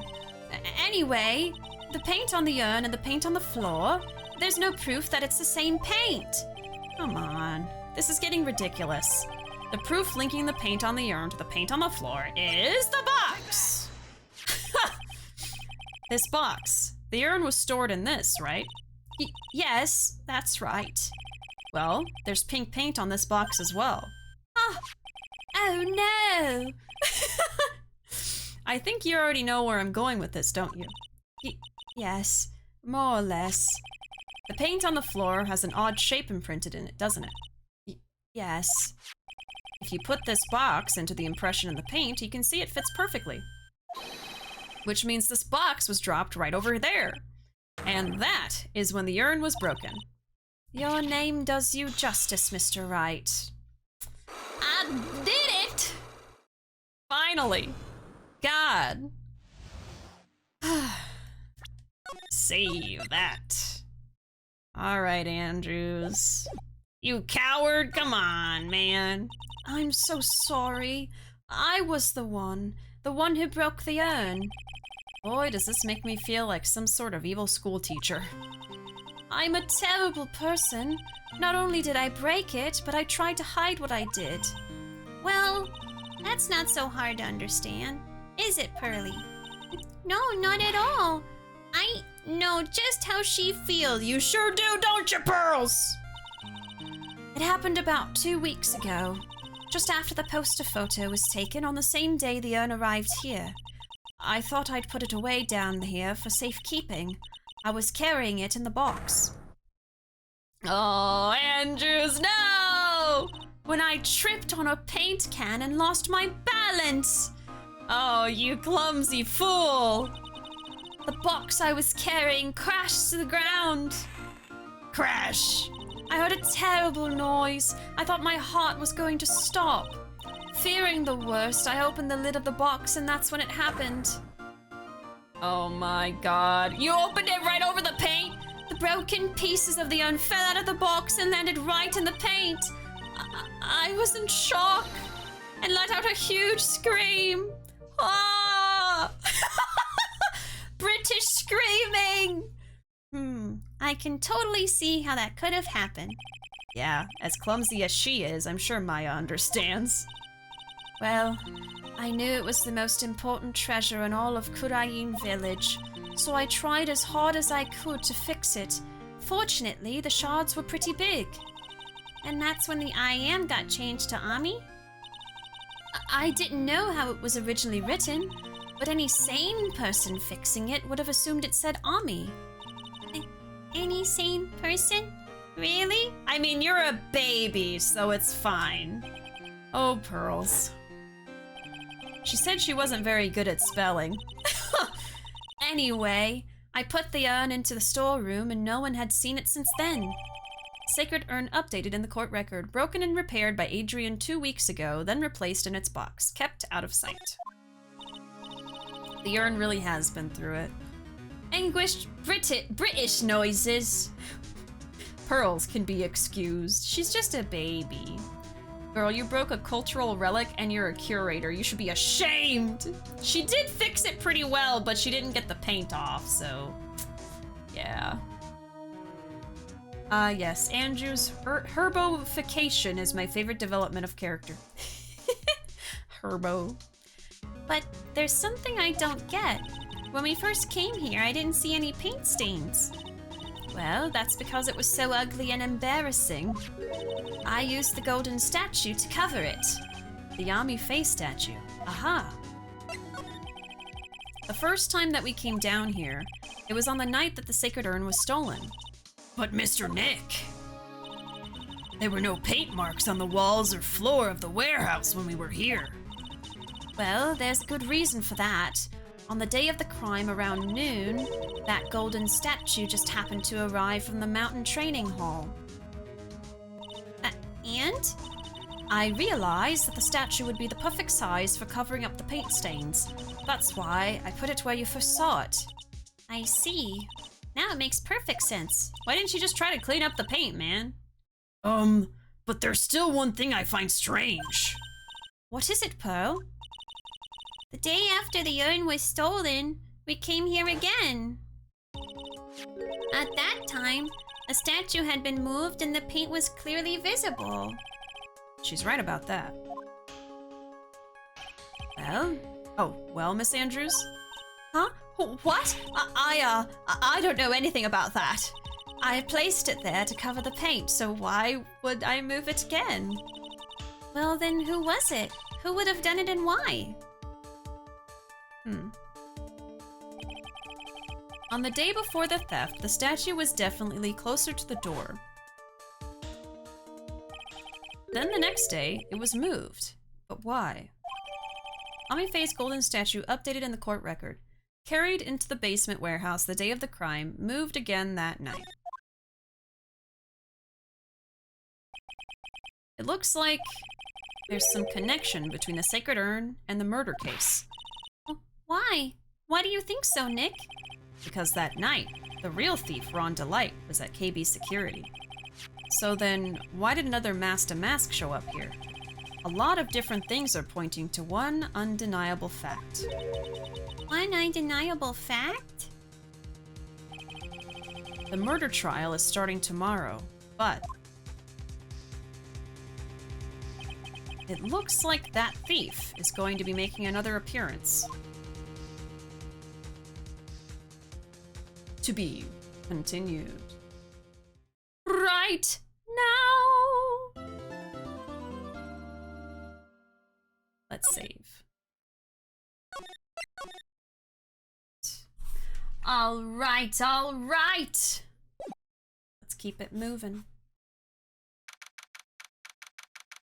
Honestly, it would have been easier for Andrews to admit she messed up and taken it to a place for repair, though I don't know how you get paint out of ceramic. Doesn't clay or ceramic absorb paint or stains?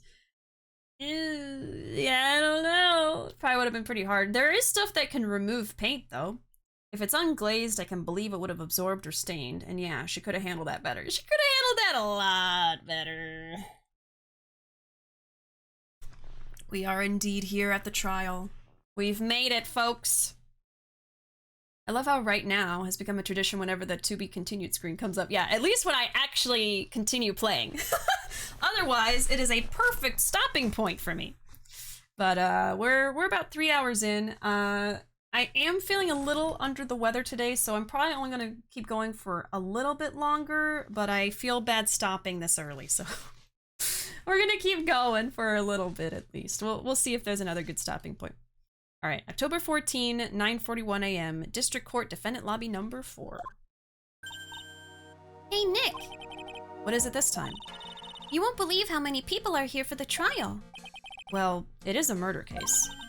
What are you talking about? They're here for the trial next door. Next door? Why don't you know this, Nick? They're having Detective Atme's trial today.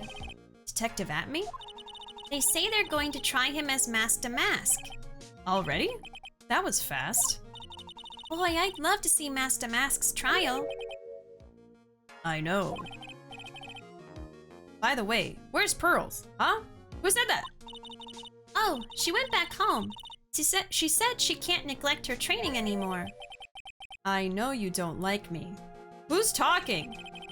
Pearls has really gotten into her training lately, huh? Yeah, ever since that incident last year.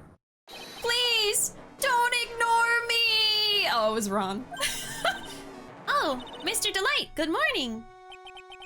No one likes me. You just gotta speak up, man. I'm sorry. People don't listen sometimes. No one would notice me, even if I killed someone. Ron, you don't want to say that right now. You're going to court for murder. Come on, don't be silly. Oh, wait a sec. You don't mean you're the murderer? No, I'm just a poor thief. No, wait, that's not right. A thief can't really be poor.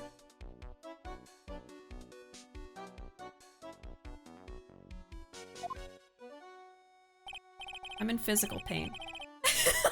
Now, let's see. According to Mr. Delight, from his second crime on, he was following a bunch of set plans. Plans that someone had been sending to him to help him commit the heists. Do you really think there's a connection between the thief and the murder, Nick? It's possible. But today's trial is a race against the clock. Huh? How come? Let's just take our time like always. I'm afraid that's not an option. Hmm? October 14, 10 a.m. District Court, courtroom number 6. We're gonna have to win this case before, Luke Atme is found guilty in the other room, I guess. How did this man end up with Desi? I guess she likes the way he, I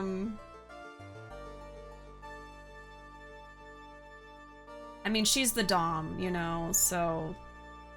Every Dom needs a sub, you know what I mean? Ron really out here saying, I'm just a little guy. I'm just a little guy. Desi likes the way that wallet jiggles.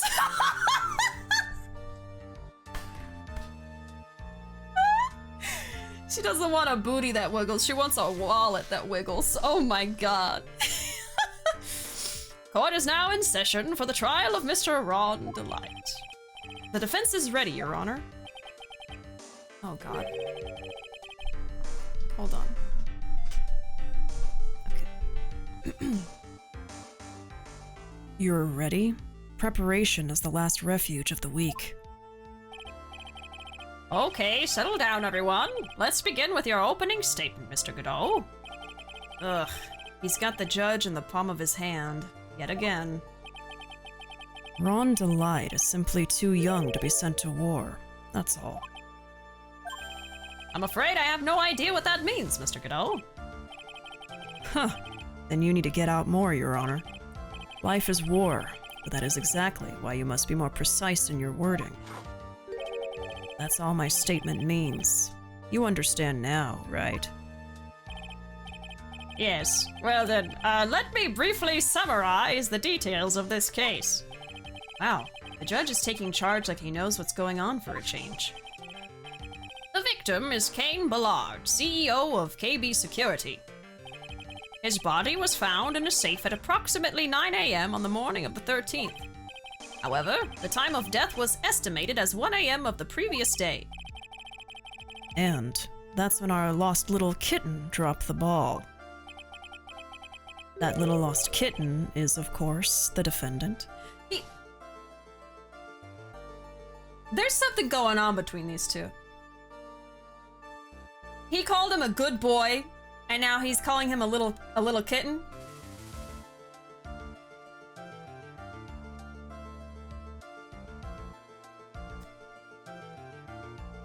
It's just a little fruity, just a little bit. It's like a little blueberry. Okay. Very well then, Mr. Godot. Please call your first witness. I love saying Godot as the judge. It is so fun. Godot?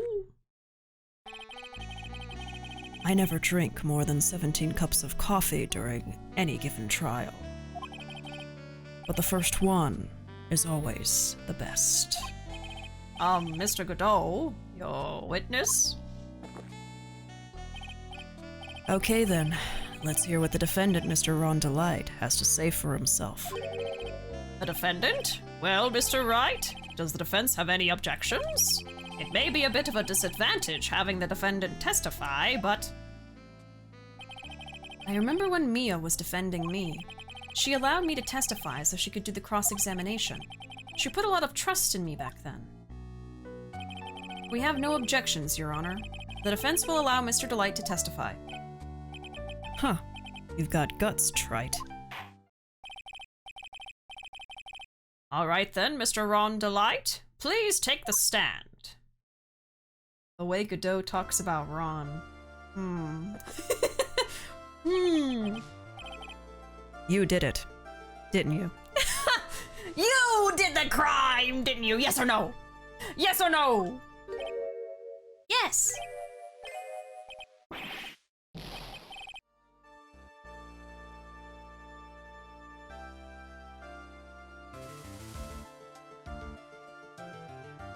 I'm sorry, what?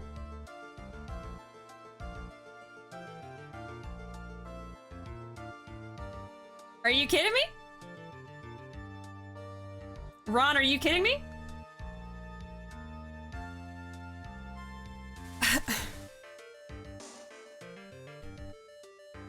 I can't take this, man! Yes. What? No.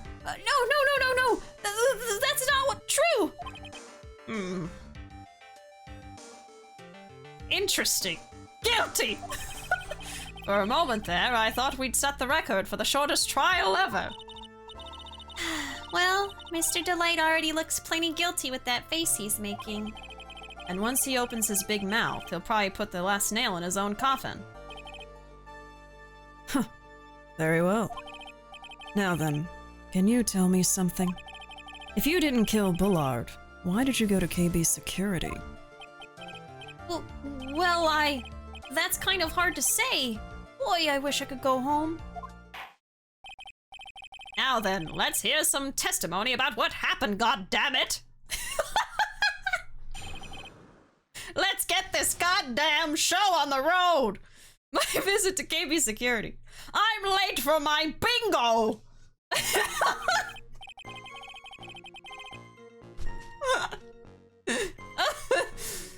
Oh. Ron, please. What just happened? Tomfoolery. Absolute tomfoolery. Ron was like, Yeah, I did the murder. It was me. dummy.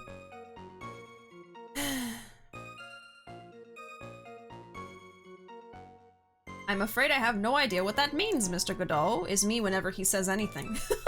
It's all of us. He roasted the judge just like he roasts his coffee beans. Oh, it reminds me of the rap from TikTok. My money don't jiggle jiggle, it folds. Oh, yeah. Godot really out here telling the judge to touch grass. Mr. Judge, I really think you would benefit from maybe stepping outside and touching some grass.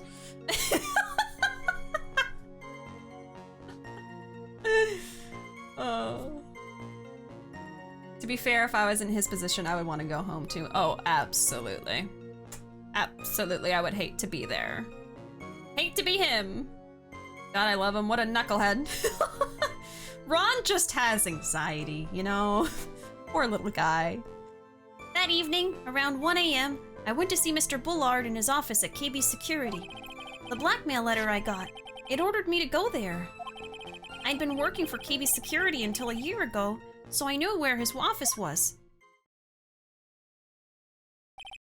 1 a.m., the exact time the murder took place.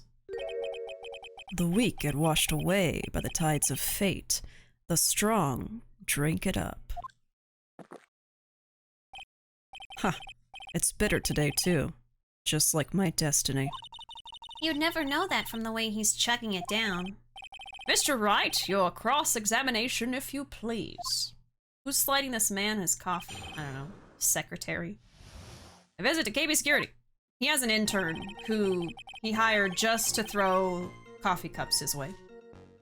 That evening, around 1 a.m., I went to see Mr. Bullard in his office at KB Security Press. 1 a.m., huh? You're absolutely sure about that? Yes, that's what my watch said when I was entering the CEO's office. No, actually, I'm not really sure. My watch was slow, and my internal clock was also a bit. 1 a.m.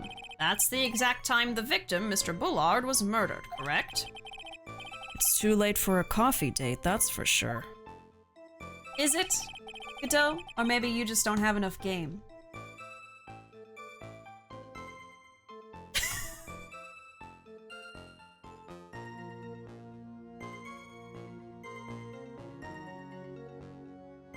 Ron is the living embodiment of, he's just a little guy. And look, he's trying his best, okay? Simultaneously. I would like to have the role of coffee slider. It just feels right. I heard he pays in exposure.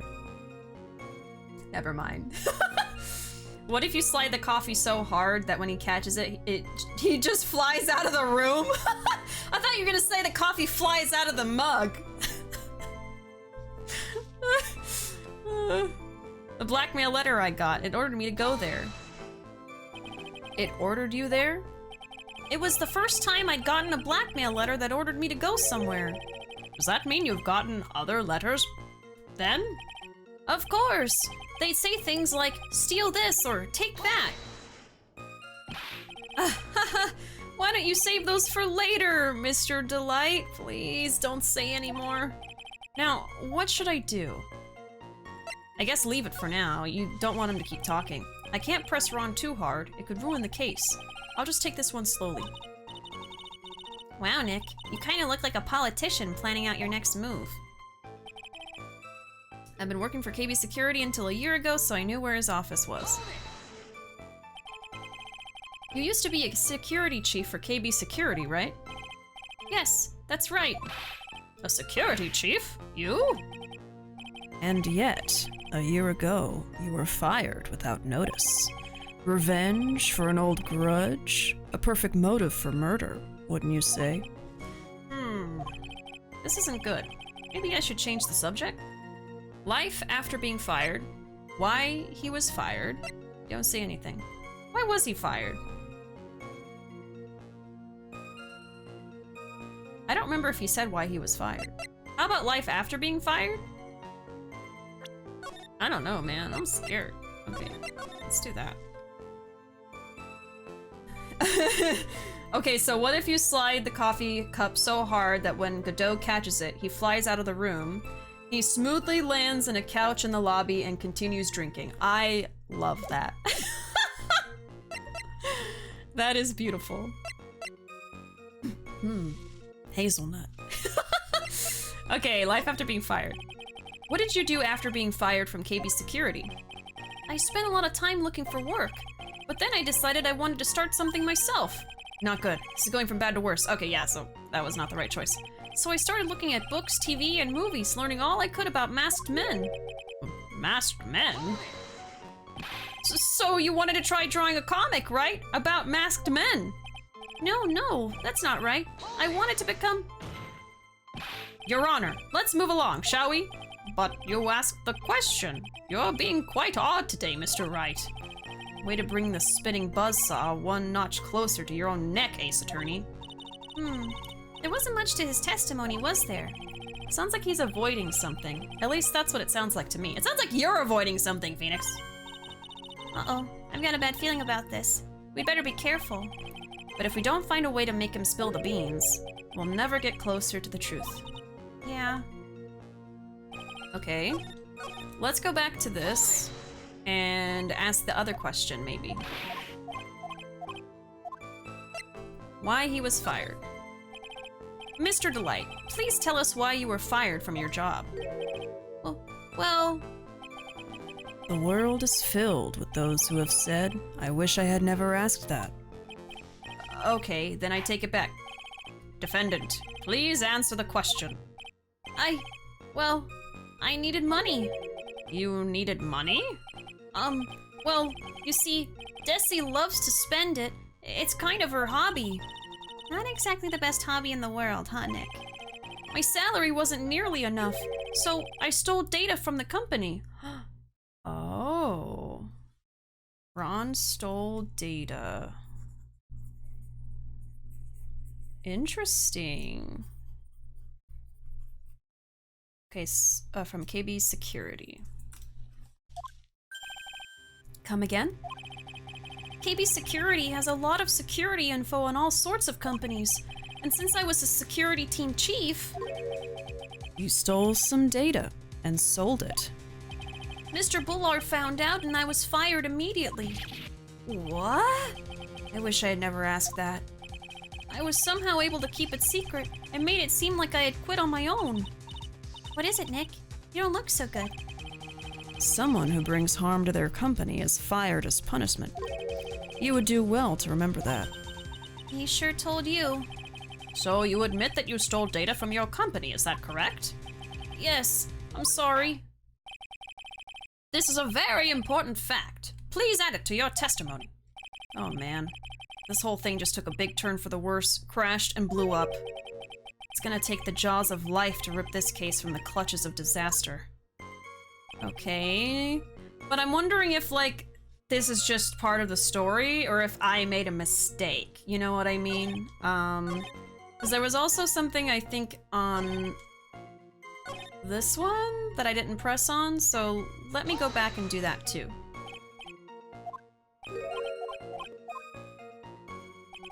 Okay, no, it's this one. 'Cause he tells him not to say anything else. Let me make another save. Okay. So what did the blackmail letter in question say? It said to bring $50,000. Money, huh? A perfect motive for committing murder. Oh, but wait! I never intended to pay that money anyway. Oh? Is that right? After all, he had nothing to hold over my head. I had nothing to be afraid of. An important point indeed. Witness, let's have that added to your testimony. Yes, sir. Huh. A muddy mud skipper in outer space has a better chance of surviving than I do. A muddy mud skipper?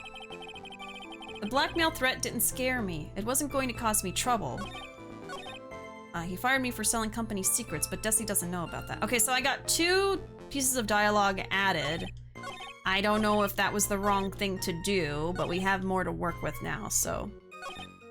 I'm going to press, I guess, on the first one? First. So this will be the second save. Okay. Whew. Hey, Nestor, welcome. Ace Attorney is back, Pog. It sure is, yeah. So I've already finished up Justice for All, and we have recently started Trials and Tribulations. So I am in the second case now, and we're at the point where Ron is trying not to be found guilty of murder. Fired is probably the least punishment he could get stealing company info. It's like a 10-year sentence. True. He kind of, you know, got off light with that one, but it's a good motive for murder, which is bad for us. All right, blackmail didn't scare me. It wasn't going to cause me trouble. Just what were you being blackmailed about anyway? The blackmail letter said if you don't want your identity revealed, correct? I'm sure it was referring to the whole mask-to-mask thing. Tisk tisk. I'm afraid that reason isn't going to hold up anymore. What do you mean? The victim had no proof the defendant was mask to mask, but you were the one who stole company's secrets only 1 year earlier. But that was all over with once I was fired. But it is true that the fact I stole secrets was kept under wraps. Even so, there was no reason for me to pay up now a whole year later. Is that really true? What is it, Nick? The fact that Ron was stealing company data. I wonder if he would have had a problem if that ever became public knowledge.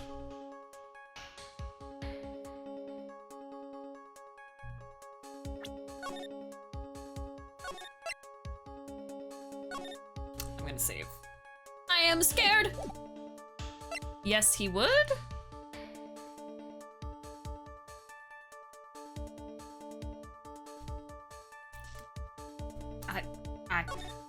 I don't know. Mr. Delight, I believe you would have been in considerate trouble if your identity as a company data thief was made public. Irk. Mr. Wright, what are you trying to do by bullying your own client? Huh. Men are like colonies of bacteria. The more heat you apply, the faster they grow. Huh?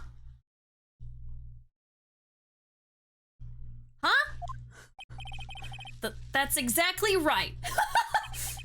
Well then, feel free to keep up the heat, my little lawyer amigo. The little lawyer amigo? Yes, now, come on. Provide some evidence to back up your assertion.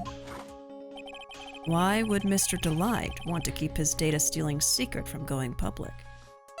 Oh, man. Okay, You ask me this like I know what I'm doing, which I don't! Well...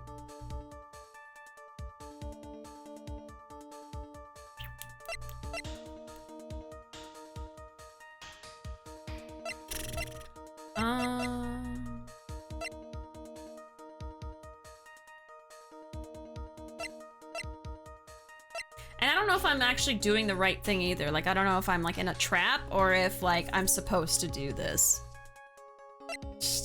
Why would Mr. Light want to keep his data stealing secret from going public? Oh, because Desiree hates crime. Mr. Delight, what you said just now doesn't match what you told me yesterday. Huh? What doesn't? I think you must have been scared, very scared, of having a certain person find out your secret. Gulp? A certain person? Miss Desiree Delight, the defendant's wife. Ah, but listen to me, my Desi, she's... Looks like if I just sit back and relax, the fun will end before it truly begins. Godot. Yes, we know. It was all your wife's fault. What do you mean? I keep having to be like this. Mr. Delight stole company data to pay for his wife's spending habit, for which he was fired. Unable to face his own wife, someone used his dirty little secret to blackmail him. And that is how this murder came about. Oh. No, everything's falling neatly into place for him. Don't talk about my Desi like that, or you'll be sorry! Uh-oh. Is that a threat, sir? Well, it seems that we've learned a great deal of things here so far. What do you think, Nick? I didn't think it was possible to get so thoroughly whipped in just 20 minutes. Clearly, there was sufficient motive for murder. He stole data for his wife, and he killed to protect his secret. A family man who cared just a little too much. Oh, sweet Jesus Christ.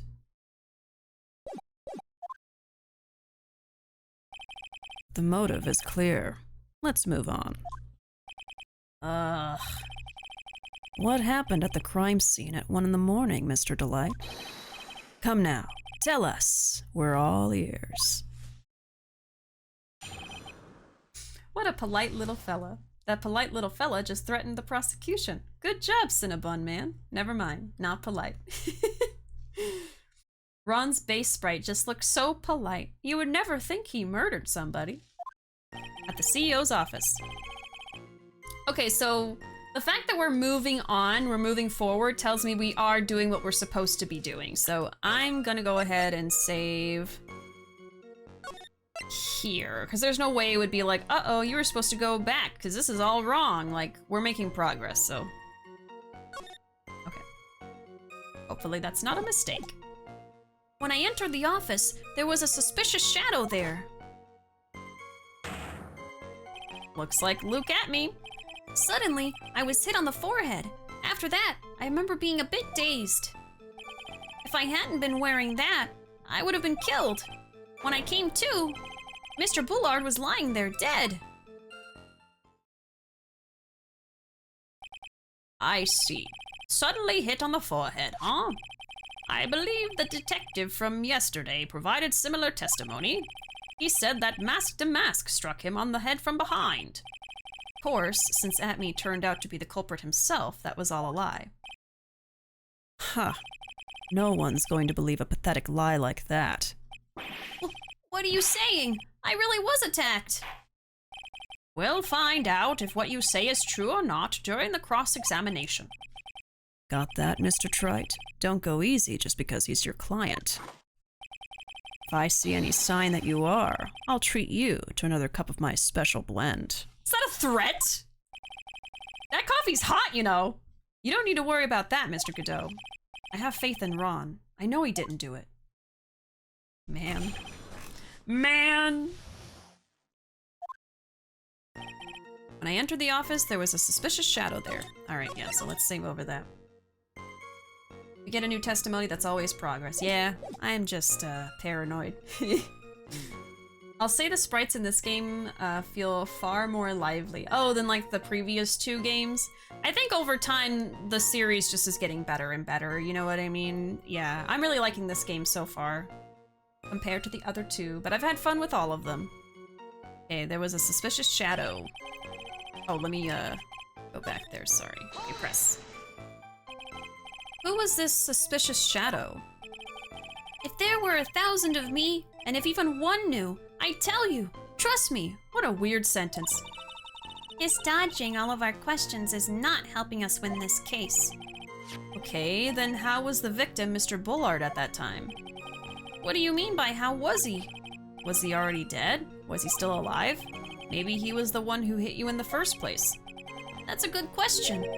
What do you think, Mr. Wright? Forget it. I was hit on the forehead. After that, I remember being dazed. Your forehead? Applied directly to the forehead. Yes, I was hit on the forehead as soon as I entered the room. It was an amazingly fast and powerful attack. Premeditated! It's because Luke knew to expect him there. So of course he hit him immediately. Do you remember anything about who hit you? Well, like I said, it was a fast and powerful hit. So I think I was a little dazed for a while. I don't think Mr. Delight even grasped what you were asking. Yeah, I'd like to show him a fast and powerful attack myself. Maybe that would knock some sense back into him. If I hadn't been wearing that, I would have been killed. That? Could you please clarify what you're referring to? Why, my mask to mask costume, of course. Wait just a moment. Mask to mask? Huh? Oh, did I forget to mention it before? Just to be on the safe side, I dressed as Mask to Mask. And then, I descended upon the office of the CEO of KB Security. What? Nick, did you know about this? He never told me this. I don't recall him ever mentioning it to me either. Okay, so, Ron was in costume at KB Security. Okay. Even I didn't know that. It seems our little friend really loves to keep secrets. I'm sorry, I just never had a chance to mention it up until now. Wait, that's not right. You know how sometimes things just slip your mind? Huh. My 6th cup of coffee is staring up at me coldly. 6 cups? At any rate, we can't ignore this new piece of information. Witness, please correct your testimony. I'd have been killed if I hadn't been wearing my Mask to Mask costume. Oh, he's steamed. Daddy mad! No! Please no! You know people call Godot daddy. Oh god. Oh. Let me read this in Godot's voice. If you disappoint me, I will throw this cup of coffee at you, get arrested for physical assault, and then prosecute myself. God. Why were you dressed up as Mask to Mask? Why, because I'm Mask to Mask, of course. What are you talking about? Mask to Mask's trial is being held next door. Yes, I guess so. Anyway, at that time, I thought I was being blackmailed over the Mask to Mask issue. So I thought I should go as him just to be safe. Oh boy. Let me tell you, it's a real pain to move around with that cape. That's why it took a lot longer than I'd expected. Took a lot longer? What is he talking about? What do you mean by took a lot longer? Oh, opening the safe, of course.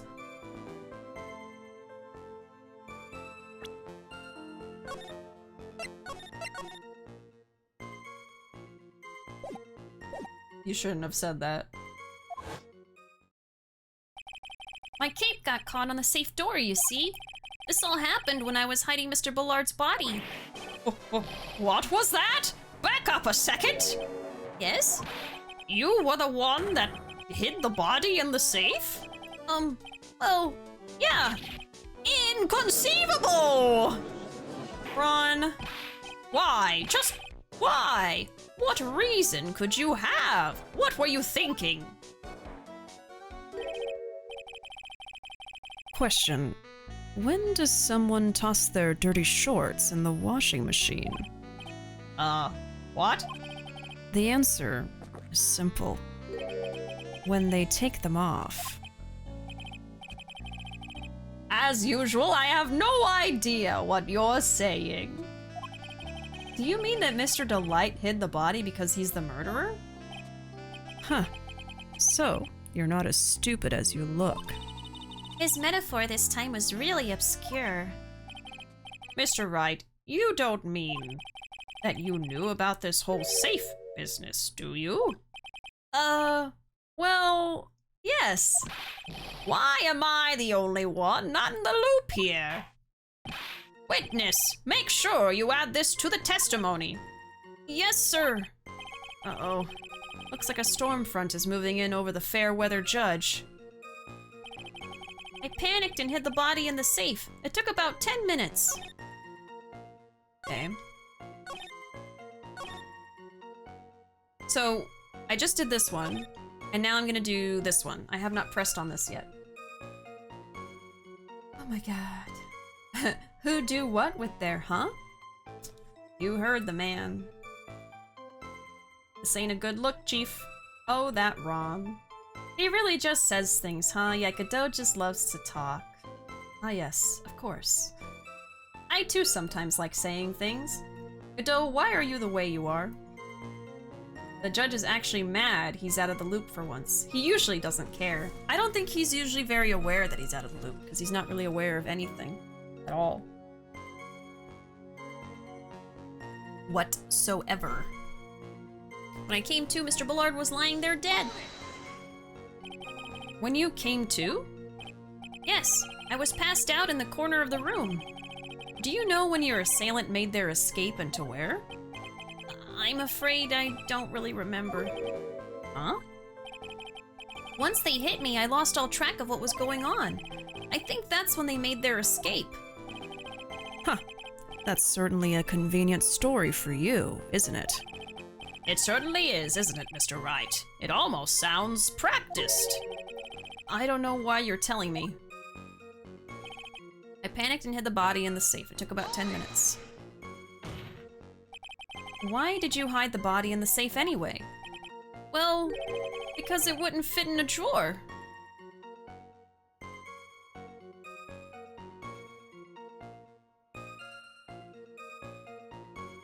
I feel like this case is shaving years off my life. That's not exactly what I meant. When I saw that corpse, I kind of lost it. I thought, if they find his corpse, they'll think I did it. Huh. I think you had a simpler reason than that. It's because you killed him. That's why you spent 10 minutes hiding the body. That certainly makes more sense. Hold on. 10 minutes? Aha! Aha! What is it, Nick? I just had a thought. Under those circumstances, would you normally try to hide the body? And spend 10 whole minutes to do it? Under those circumstances? What circumstances?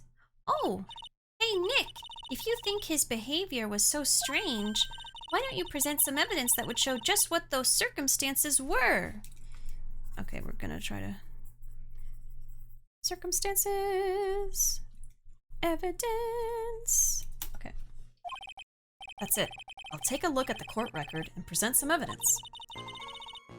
We heard this from Mr. Delight yesterday, didn't we? There's not much in this testimony either. I betcha he's still hiding something. I wouldn't be surprised. We'll just have to draw it out of him. I just hope he doesn't make things any more complicated. He sure did!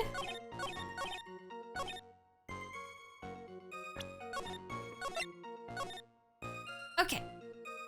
We have to use evidence to prove the circumstances were odd.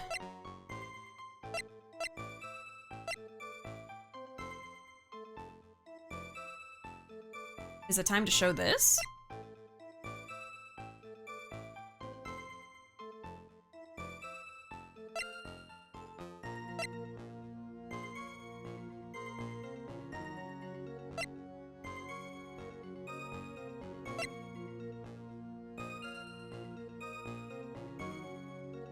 And then what's the murder weapon? We don't have a murder weapon.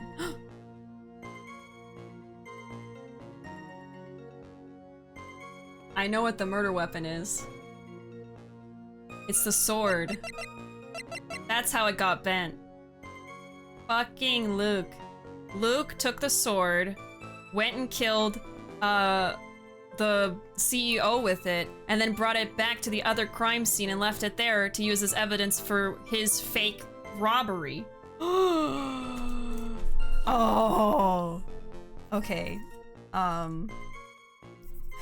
Theory. The Shichi Shito is the murder weapon.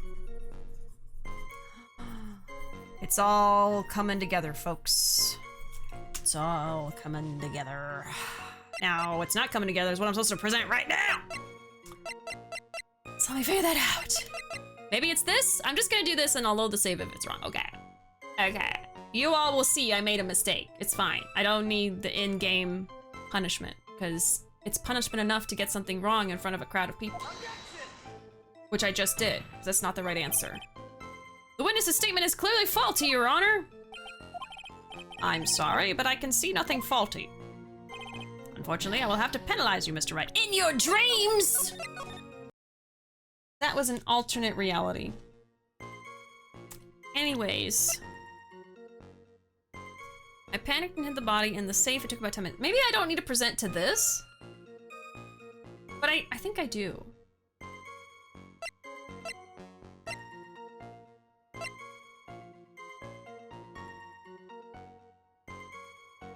Sometimes it baffles me Nick passed the bar. How is he a lawyer, but more out of the loop than anyone else? You gotta give him more credit, man. He gets things done. Thanks to me. One of these days you're gonna look at that notebook and you're gonna have no idea what any of it means. I know, I'm gonna be like 85. I'm gonna have this notebook in a drawer somewhere and take it out and be like, what in God's name is a Shichi Shito? I'm gonna like have forgotten everything that happened in my life. Yeah. That's exactly what's gonna happen. Quantum physics means I'm allowed to save scum. It's never wrong. I mean though, like really, like... What's wrong with some save scumming? Huh? You all see it happen. I'm being held accountable because I'm streaming. If I lost all my health, it would just make me take longer playing through the game because I'd be more scared to make the wrong choices.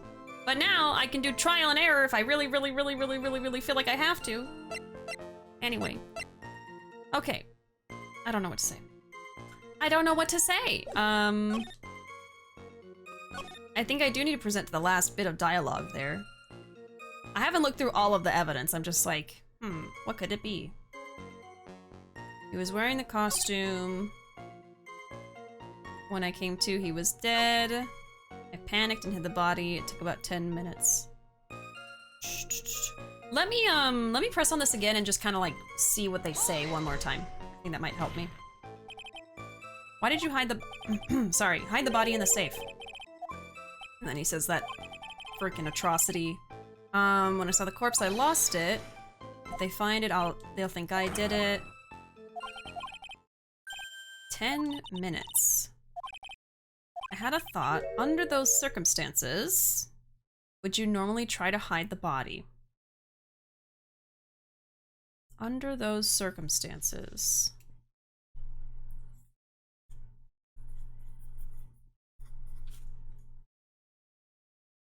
Okay.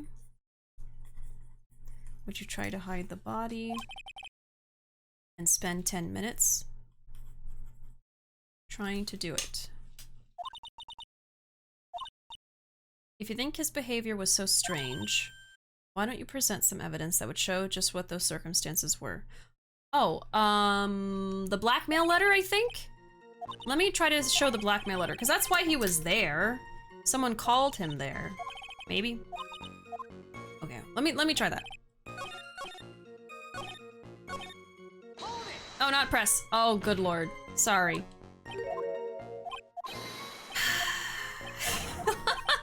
I meant to do present. Oh, Jesus Christ. Okay, my apologies, everyone. Okay. Present. And do I need to save? I already have a save, it's fine. Okay. Yeah, let's show the letter. It's not the letter, okay. See, isn't this a lot faster than going through all of that? Okay, what else could it be? So, it's not the letter. It's not, the testimony. I'm pretty sure I'm presenting to this last bit of dialogue. I don't know what else I would present to anyway. What else?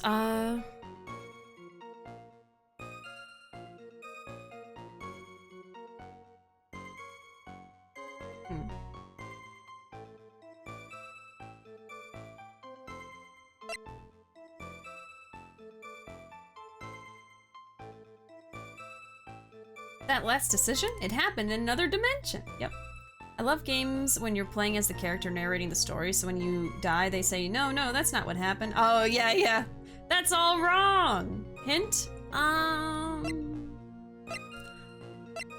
Just confirm or deny if this is what I'm supposed to present something to. The 10 minutes message. I'm pretty sure it is. Other than that, I want to keep looking. Let's see. Prove the circumstances of why you would try to hide the body and take 10 whole minutes to do it. Under those circumstances.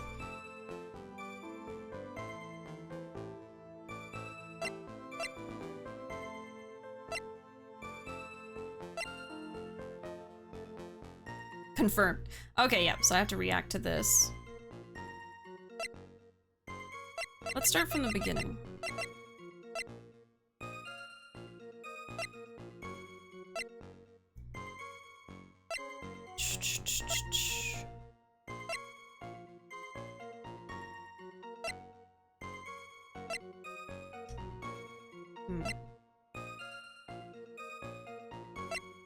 What were his circumstances? The key card that proves he was there? I panicked and hid the body in the safe. Took about 10 minutes. Prove the circumstances with evidence. Why would you try to hide the body and take 10 minutes to do it?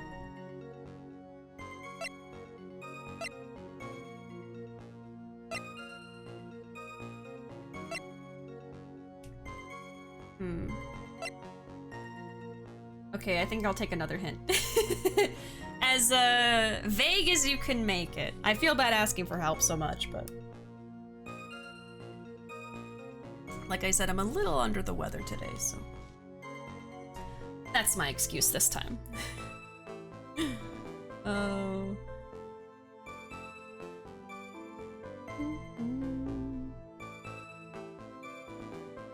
I tried the testimony, I tried the blackmail letter. Like, when I think of the circumstances he was in, those are what I think of first. Here's my hint.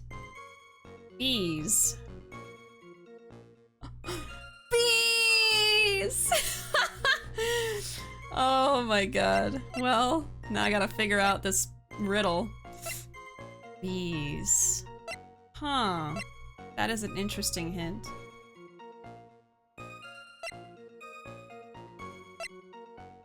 Bees. Ah. I figured out your hint. It's gonna be this or this. See, I was looking at these, but I couldn't really tie them to circumstances. Like, I was trying to figure out how could it be the buzzer, and I couldn't. So that's why I was like, I don't think it's that, because I really couldn't think of it. Now the question is it this one or is it this one, the record? Buzzer went off once at 1:02 a.m. on October 12. No fingerprints on it. Didn't I write something down about the buzzer earlier? Hold on, let me look at that too. I need like a highlighter or something. Oh god. Something about the buzzer.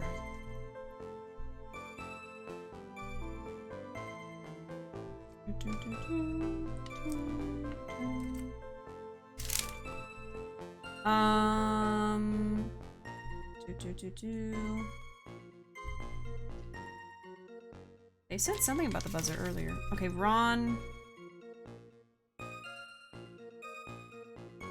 Okay, so what I saw, what I was told earlier was the buzzer, Ballard had no gloves. So Ballard probably didn't press the buzzer, so we're thinking that Ron probably pressed the buzzer, something like that. I'm going to click on this one and see what happens. Okay, so it was the record. Your Honor, could you please take a look at this record? And what might this be? The record for the emergency buzzer that connects the CEO's office to security. If the button... Oh yeah, another thing is like, the victim couldn't have pressed the buzzer because it was pressed at 1:02 and his time of death was 1. So someone pressed the buzzer after he was murdered. So it was either Ron or Luke, the murderer. I'm assuming Luke is the murderer right now. If the button in the office is pressed, a security team is supposed to come running. And according to this record, the buzzer was pushed once at 1:02 a.m. What? If Mr. Ron Delight truly was the murderer, he would have ran as soon as that buzzer sounded. After all, a security guard would have been heading his way. Let's remember who we're dealing with here. He probably had no idea there were security personnel in the building. Up until 1 year ago, my client was working as a chief of security. There's no way he wouldn't have known about them. But, as it turns out, the guard never came. That was nothing more than a coincidence. The fact that the guard was a pathetic loser who had just gotten punched in the face by his ex's new boyfriend and wasn't anywhere in the vicinity was not something Mr. Delight could have known. Again, remember who we're dealing with here. It's a sure bet that Mr. Delight didn't even notice the buzzer going off. What? This buzzer is extremely loud. There's no way he could have ignored something like that.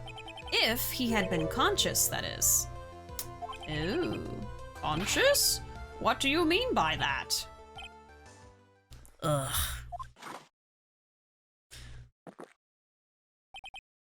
Fine. Let's hear your theory. Your game theory. Recall the defendant's testimony. The moment he entered the victim's office, someone attacked him. Mr. Delight said he felt dazed. I'm willing to wager that he was knocked unconscious for at least a few minutes. Unconscious? So he fainted. Okay, so what probably happened was Luke at me called him there with the letter to frame him. He walks in, Luke hits him over the head, and then presses the buzzer himself and leaves under the assumption that the guards would come running, find both of them there, and assume that that Ron did it. But the thing is, Larry wasn't there to be the security, so nothing happened. Ron woke up and put the body in the safe. That's why Mr. Delight didn't know that the buzzer had sounded. Okay, I am going to take some notes.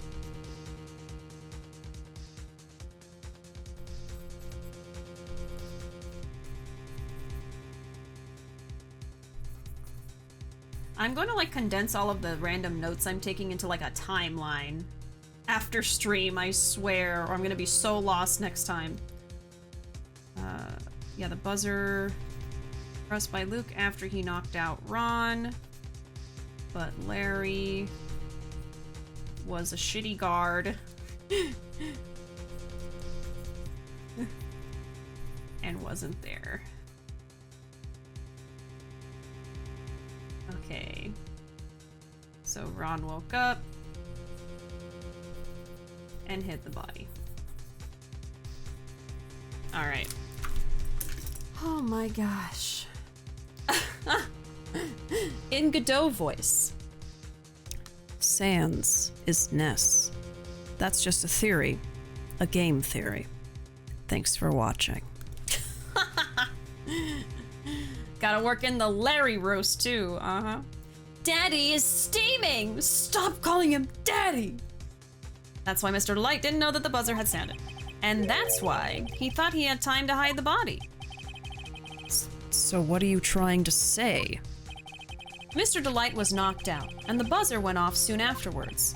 Now, unless my client was able to hit the buzzer while he was unconscious, it can only mean that there was another person in the room. That's right, whoever it was, they knocked out Ron Delight and then pressed the buzzer. Yep.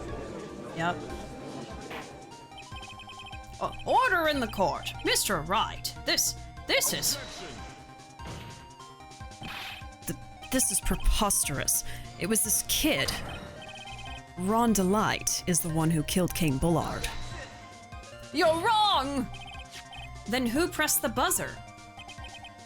It was... your mom. The victim, of course. He pressed the buzzer when the defendant attacked him. He didn't die right away. He must have held on long enough to push that button. There were no fingerprints, Godot! So Cain Bullard sounded the buzzer himself. What is your opinion on this, Mr. Wright? I need to prove that the real criminal was there at the scene, but how? Dun dun dun dun dun dun dun dun dun. Can I prove that it wasn't Cain Bullard who sounded the buzzer? I can prove it, all right! The defense's opinion is this, Your Honor. This piece of evidence proves that it wasn't the victim who sounded the buzzer.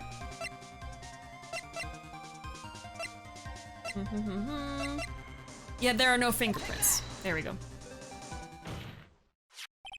I believe this is the piece of incontrovertible evidence you were looking for. The emergency buzzer? Is there some kind of clue on it? Absolutely not. Hey, come on now. At least give some thought to what you say before opening your mouth. The fact that there are absolutely no clues is itself the clue. Now I'm the one who's clueless. You're always clueless, Judge. This button has no fingerprints on it. If Mr. Bullard had really pressed it himself, naturally, he would have left his fingerprints behind. Phew. But your mom actually caught me off guard. Ron Delight obviously wiped them off. Why would he? A guard could have come in at any moment. He touched that button. I know he did. The defendant, Mr. Delight, was dressed as Mask to Mask. And Mask to Mask always wears gloves. What reason could he possibly have had to wipe the button free of his fingerprints? Why don't you suck on that, Godot? Gladly. I'm sorry. Order! Order! I'm unhinged today. Huh. It would seem. I've been forced to eat crow. What? What does that even mean? I wonder what blend number crow flavored coffee is. However, if the real killer was there at the scene, why would that person press the emergency buzzer? Shouldn't they have run away without putting themselves in extra danger? What's with this awkward silence all of a sudden? It's because of what I said. I'm sorry, that's my bad. Huh. It looks like you're fresh out of parlor tricks. They're on to you, Nick. Just give me a minute to collect my thoughts. The real culprit killed Mr. Bullard at around 1 a.m. And Mr. Delight just happened to waltz in when the murder was taking place, right? He didn't happen to waltz in, he was called there. The killer clobbered Mr. Delight and then sounded the buzzer. Even though security was supposed to respond right away if the buzzer was pressed. Security was supposed to respond? Oh. Oh my! It's highlighted red, so I'm writing it down. To respond. Okay. Time's up, Mr. Wright. Let's hear what you have to say. Very well, then. In just a moment. Bishi, I regret to inform you that we will never stop calling Godot Daddy. Rats. I like how in the death picture, the victim's tongue is out, like the stereotypical dead guy pose. Yeah. Godot's spit take sprite is so good. You know it kills him to waste that Java. Well. Never heard of forced to eat crow? No, that's not a saying I've heard of before. Just means to eat his words, alright. I got it now. This guy just keeps saying stuff. And so do I. Very well then. Oh ho, you've got some guts. I like that in an opponent. Why did the real killer sound the emergency buzzer? They didn't mean to. To call the guard, to find out what it did. They were just curious. They were in a silly, goofy mood. The answer is... to call the guard. The killer knew that if they pressed that button, a guard would come running. And that was exactly what they wanted. Do you mean to say the killer called the guard on purpose? Yes, although as it turned out, he never showed up. Because he was getting his clock cleaned at the time. Huh, what a touching story. You're saying the killer had a change of heart and called the guard to turn himself in? No, I'm not. When that buzzer sounded, there were 3 people in that office. The victim, Cain Ballard, who was already dead. The defendant, Ron Delight, who was out cold. And the 3rd person, the real killer. Hypothetically, yes. Now then, in this situation, if the real killer made an escape, what would happen? The only ones left in the room would be the victim and Ron Delight. And if any security guards came running in at that time, they would think that I was the murderer. Yes, that was precisely the real killer's objective. To frame Ron Delight for the murder. What now?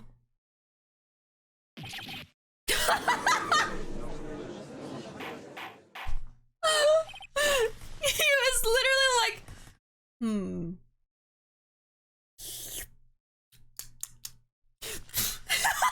like, oh my god! Oh, the drama. Order, order! Huh, it would seem. I've been made to eat my words once again. Actually, you've been made to do a spit take with a cup of coffee. Mr. Wright, who was it? Who was it that tried to frame me? Wait a second. I'm the one and only Master Mask, so... Nick, you mean the real killer is... We're going to drag that person in here right now. But who is it? I don't have any solid proof yet, but think about it. The killer knew Mr. Delight's identity, and they also knew that he had been called to KB security that night. So the killer used him to execute a well-crafted plan to murder Cain Ballard. I already know all of this. I figured it all out, y'all. Now then, let's hear your accusation, Mr. Wright. Yeah, Maya's expressions are great. Who was it that framed Mr. Ron Delight for the murder of Cain Ballard? Who framed Roger Rabbit? It's Luke at me. It sure is. Take that! Detective Luke at me. He's the one and only who could have done it. Ace Detective. Luke at me?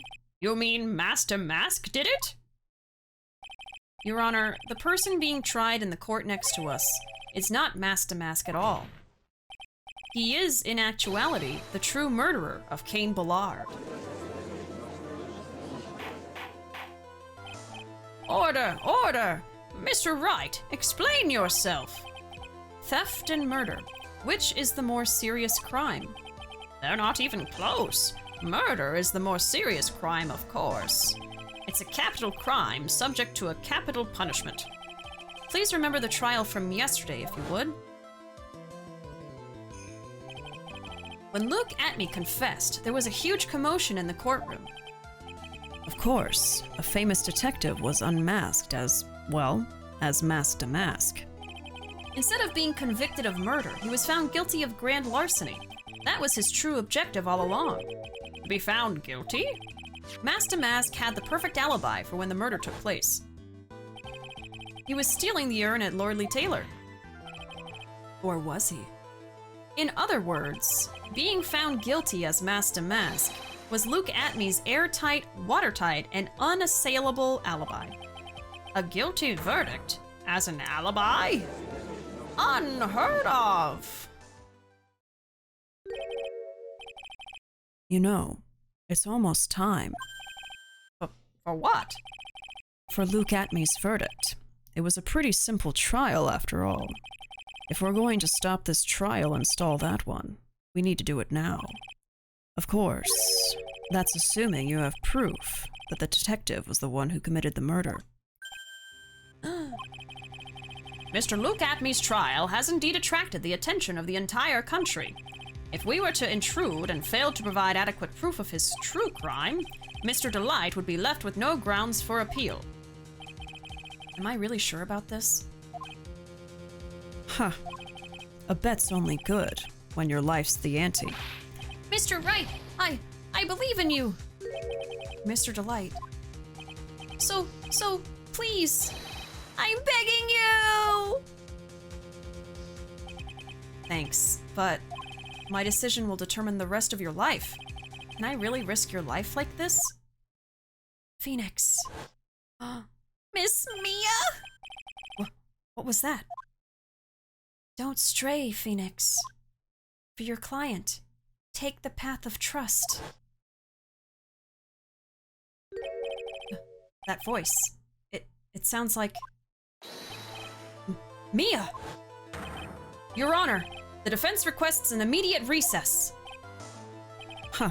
So, that's your answer, huh?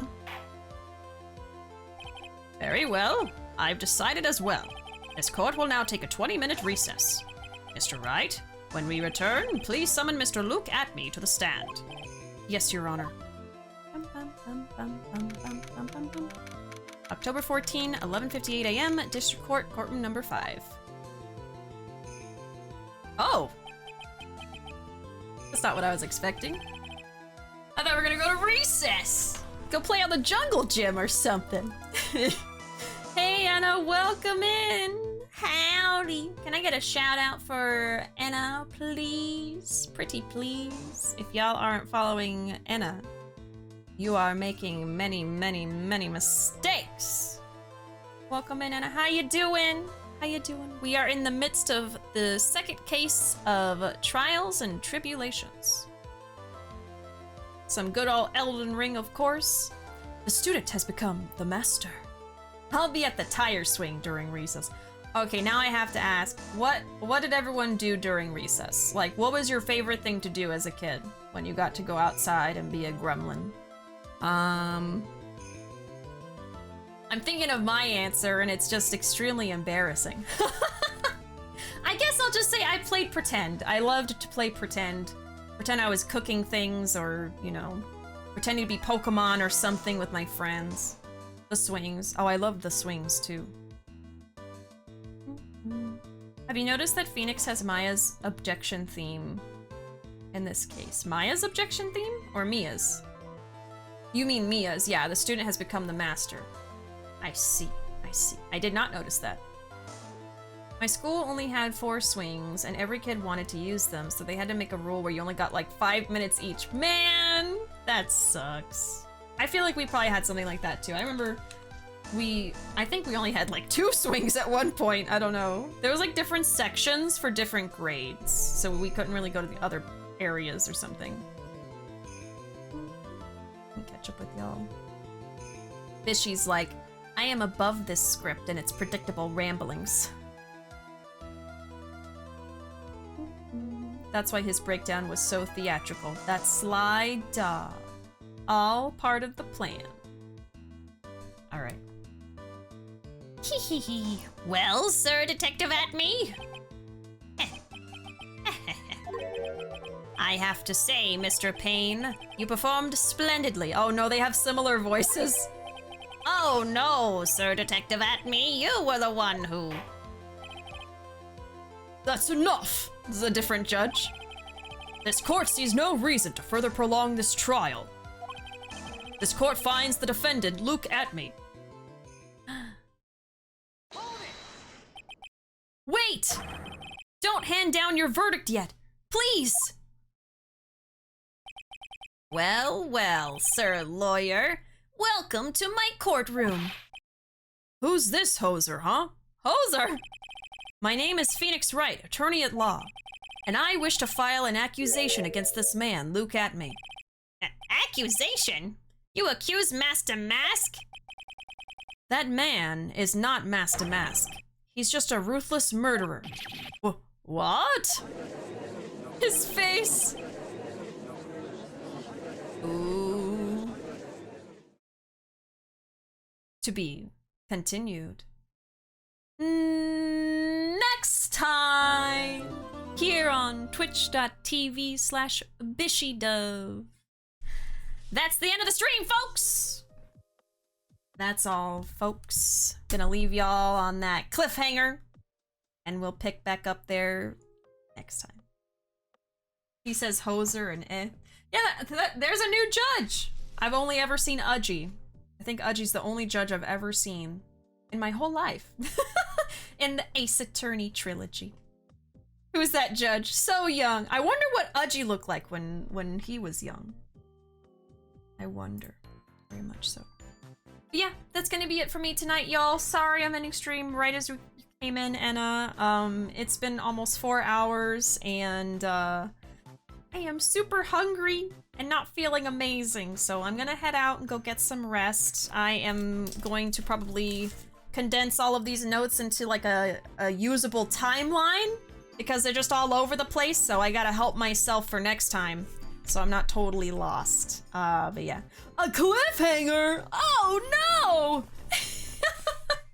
The worst! But yeah, that's actually funny. Conveniently, there was a to be continued right at 4 hours, so that's my sign. That's my cue! The judge is Canadian for some... Oh, that's why he says eh? Oh no, I can't do a Canadian voice. I can't, no. I can't do it. I've never tried to sound Canadian in my life. I mean, Canada's not real, so...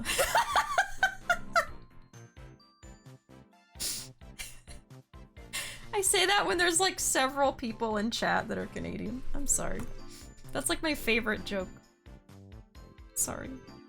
Another amazing Ace Attorney stream. Yeah, this one was really fun. I didn't get stuck too much this time. I feel like last week I got bogged down a lot in some of the details, but this time I was like on the ball, I feel like, so.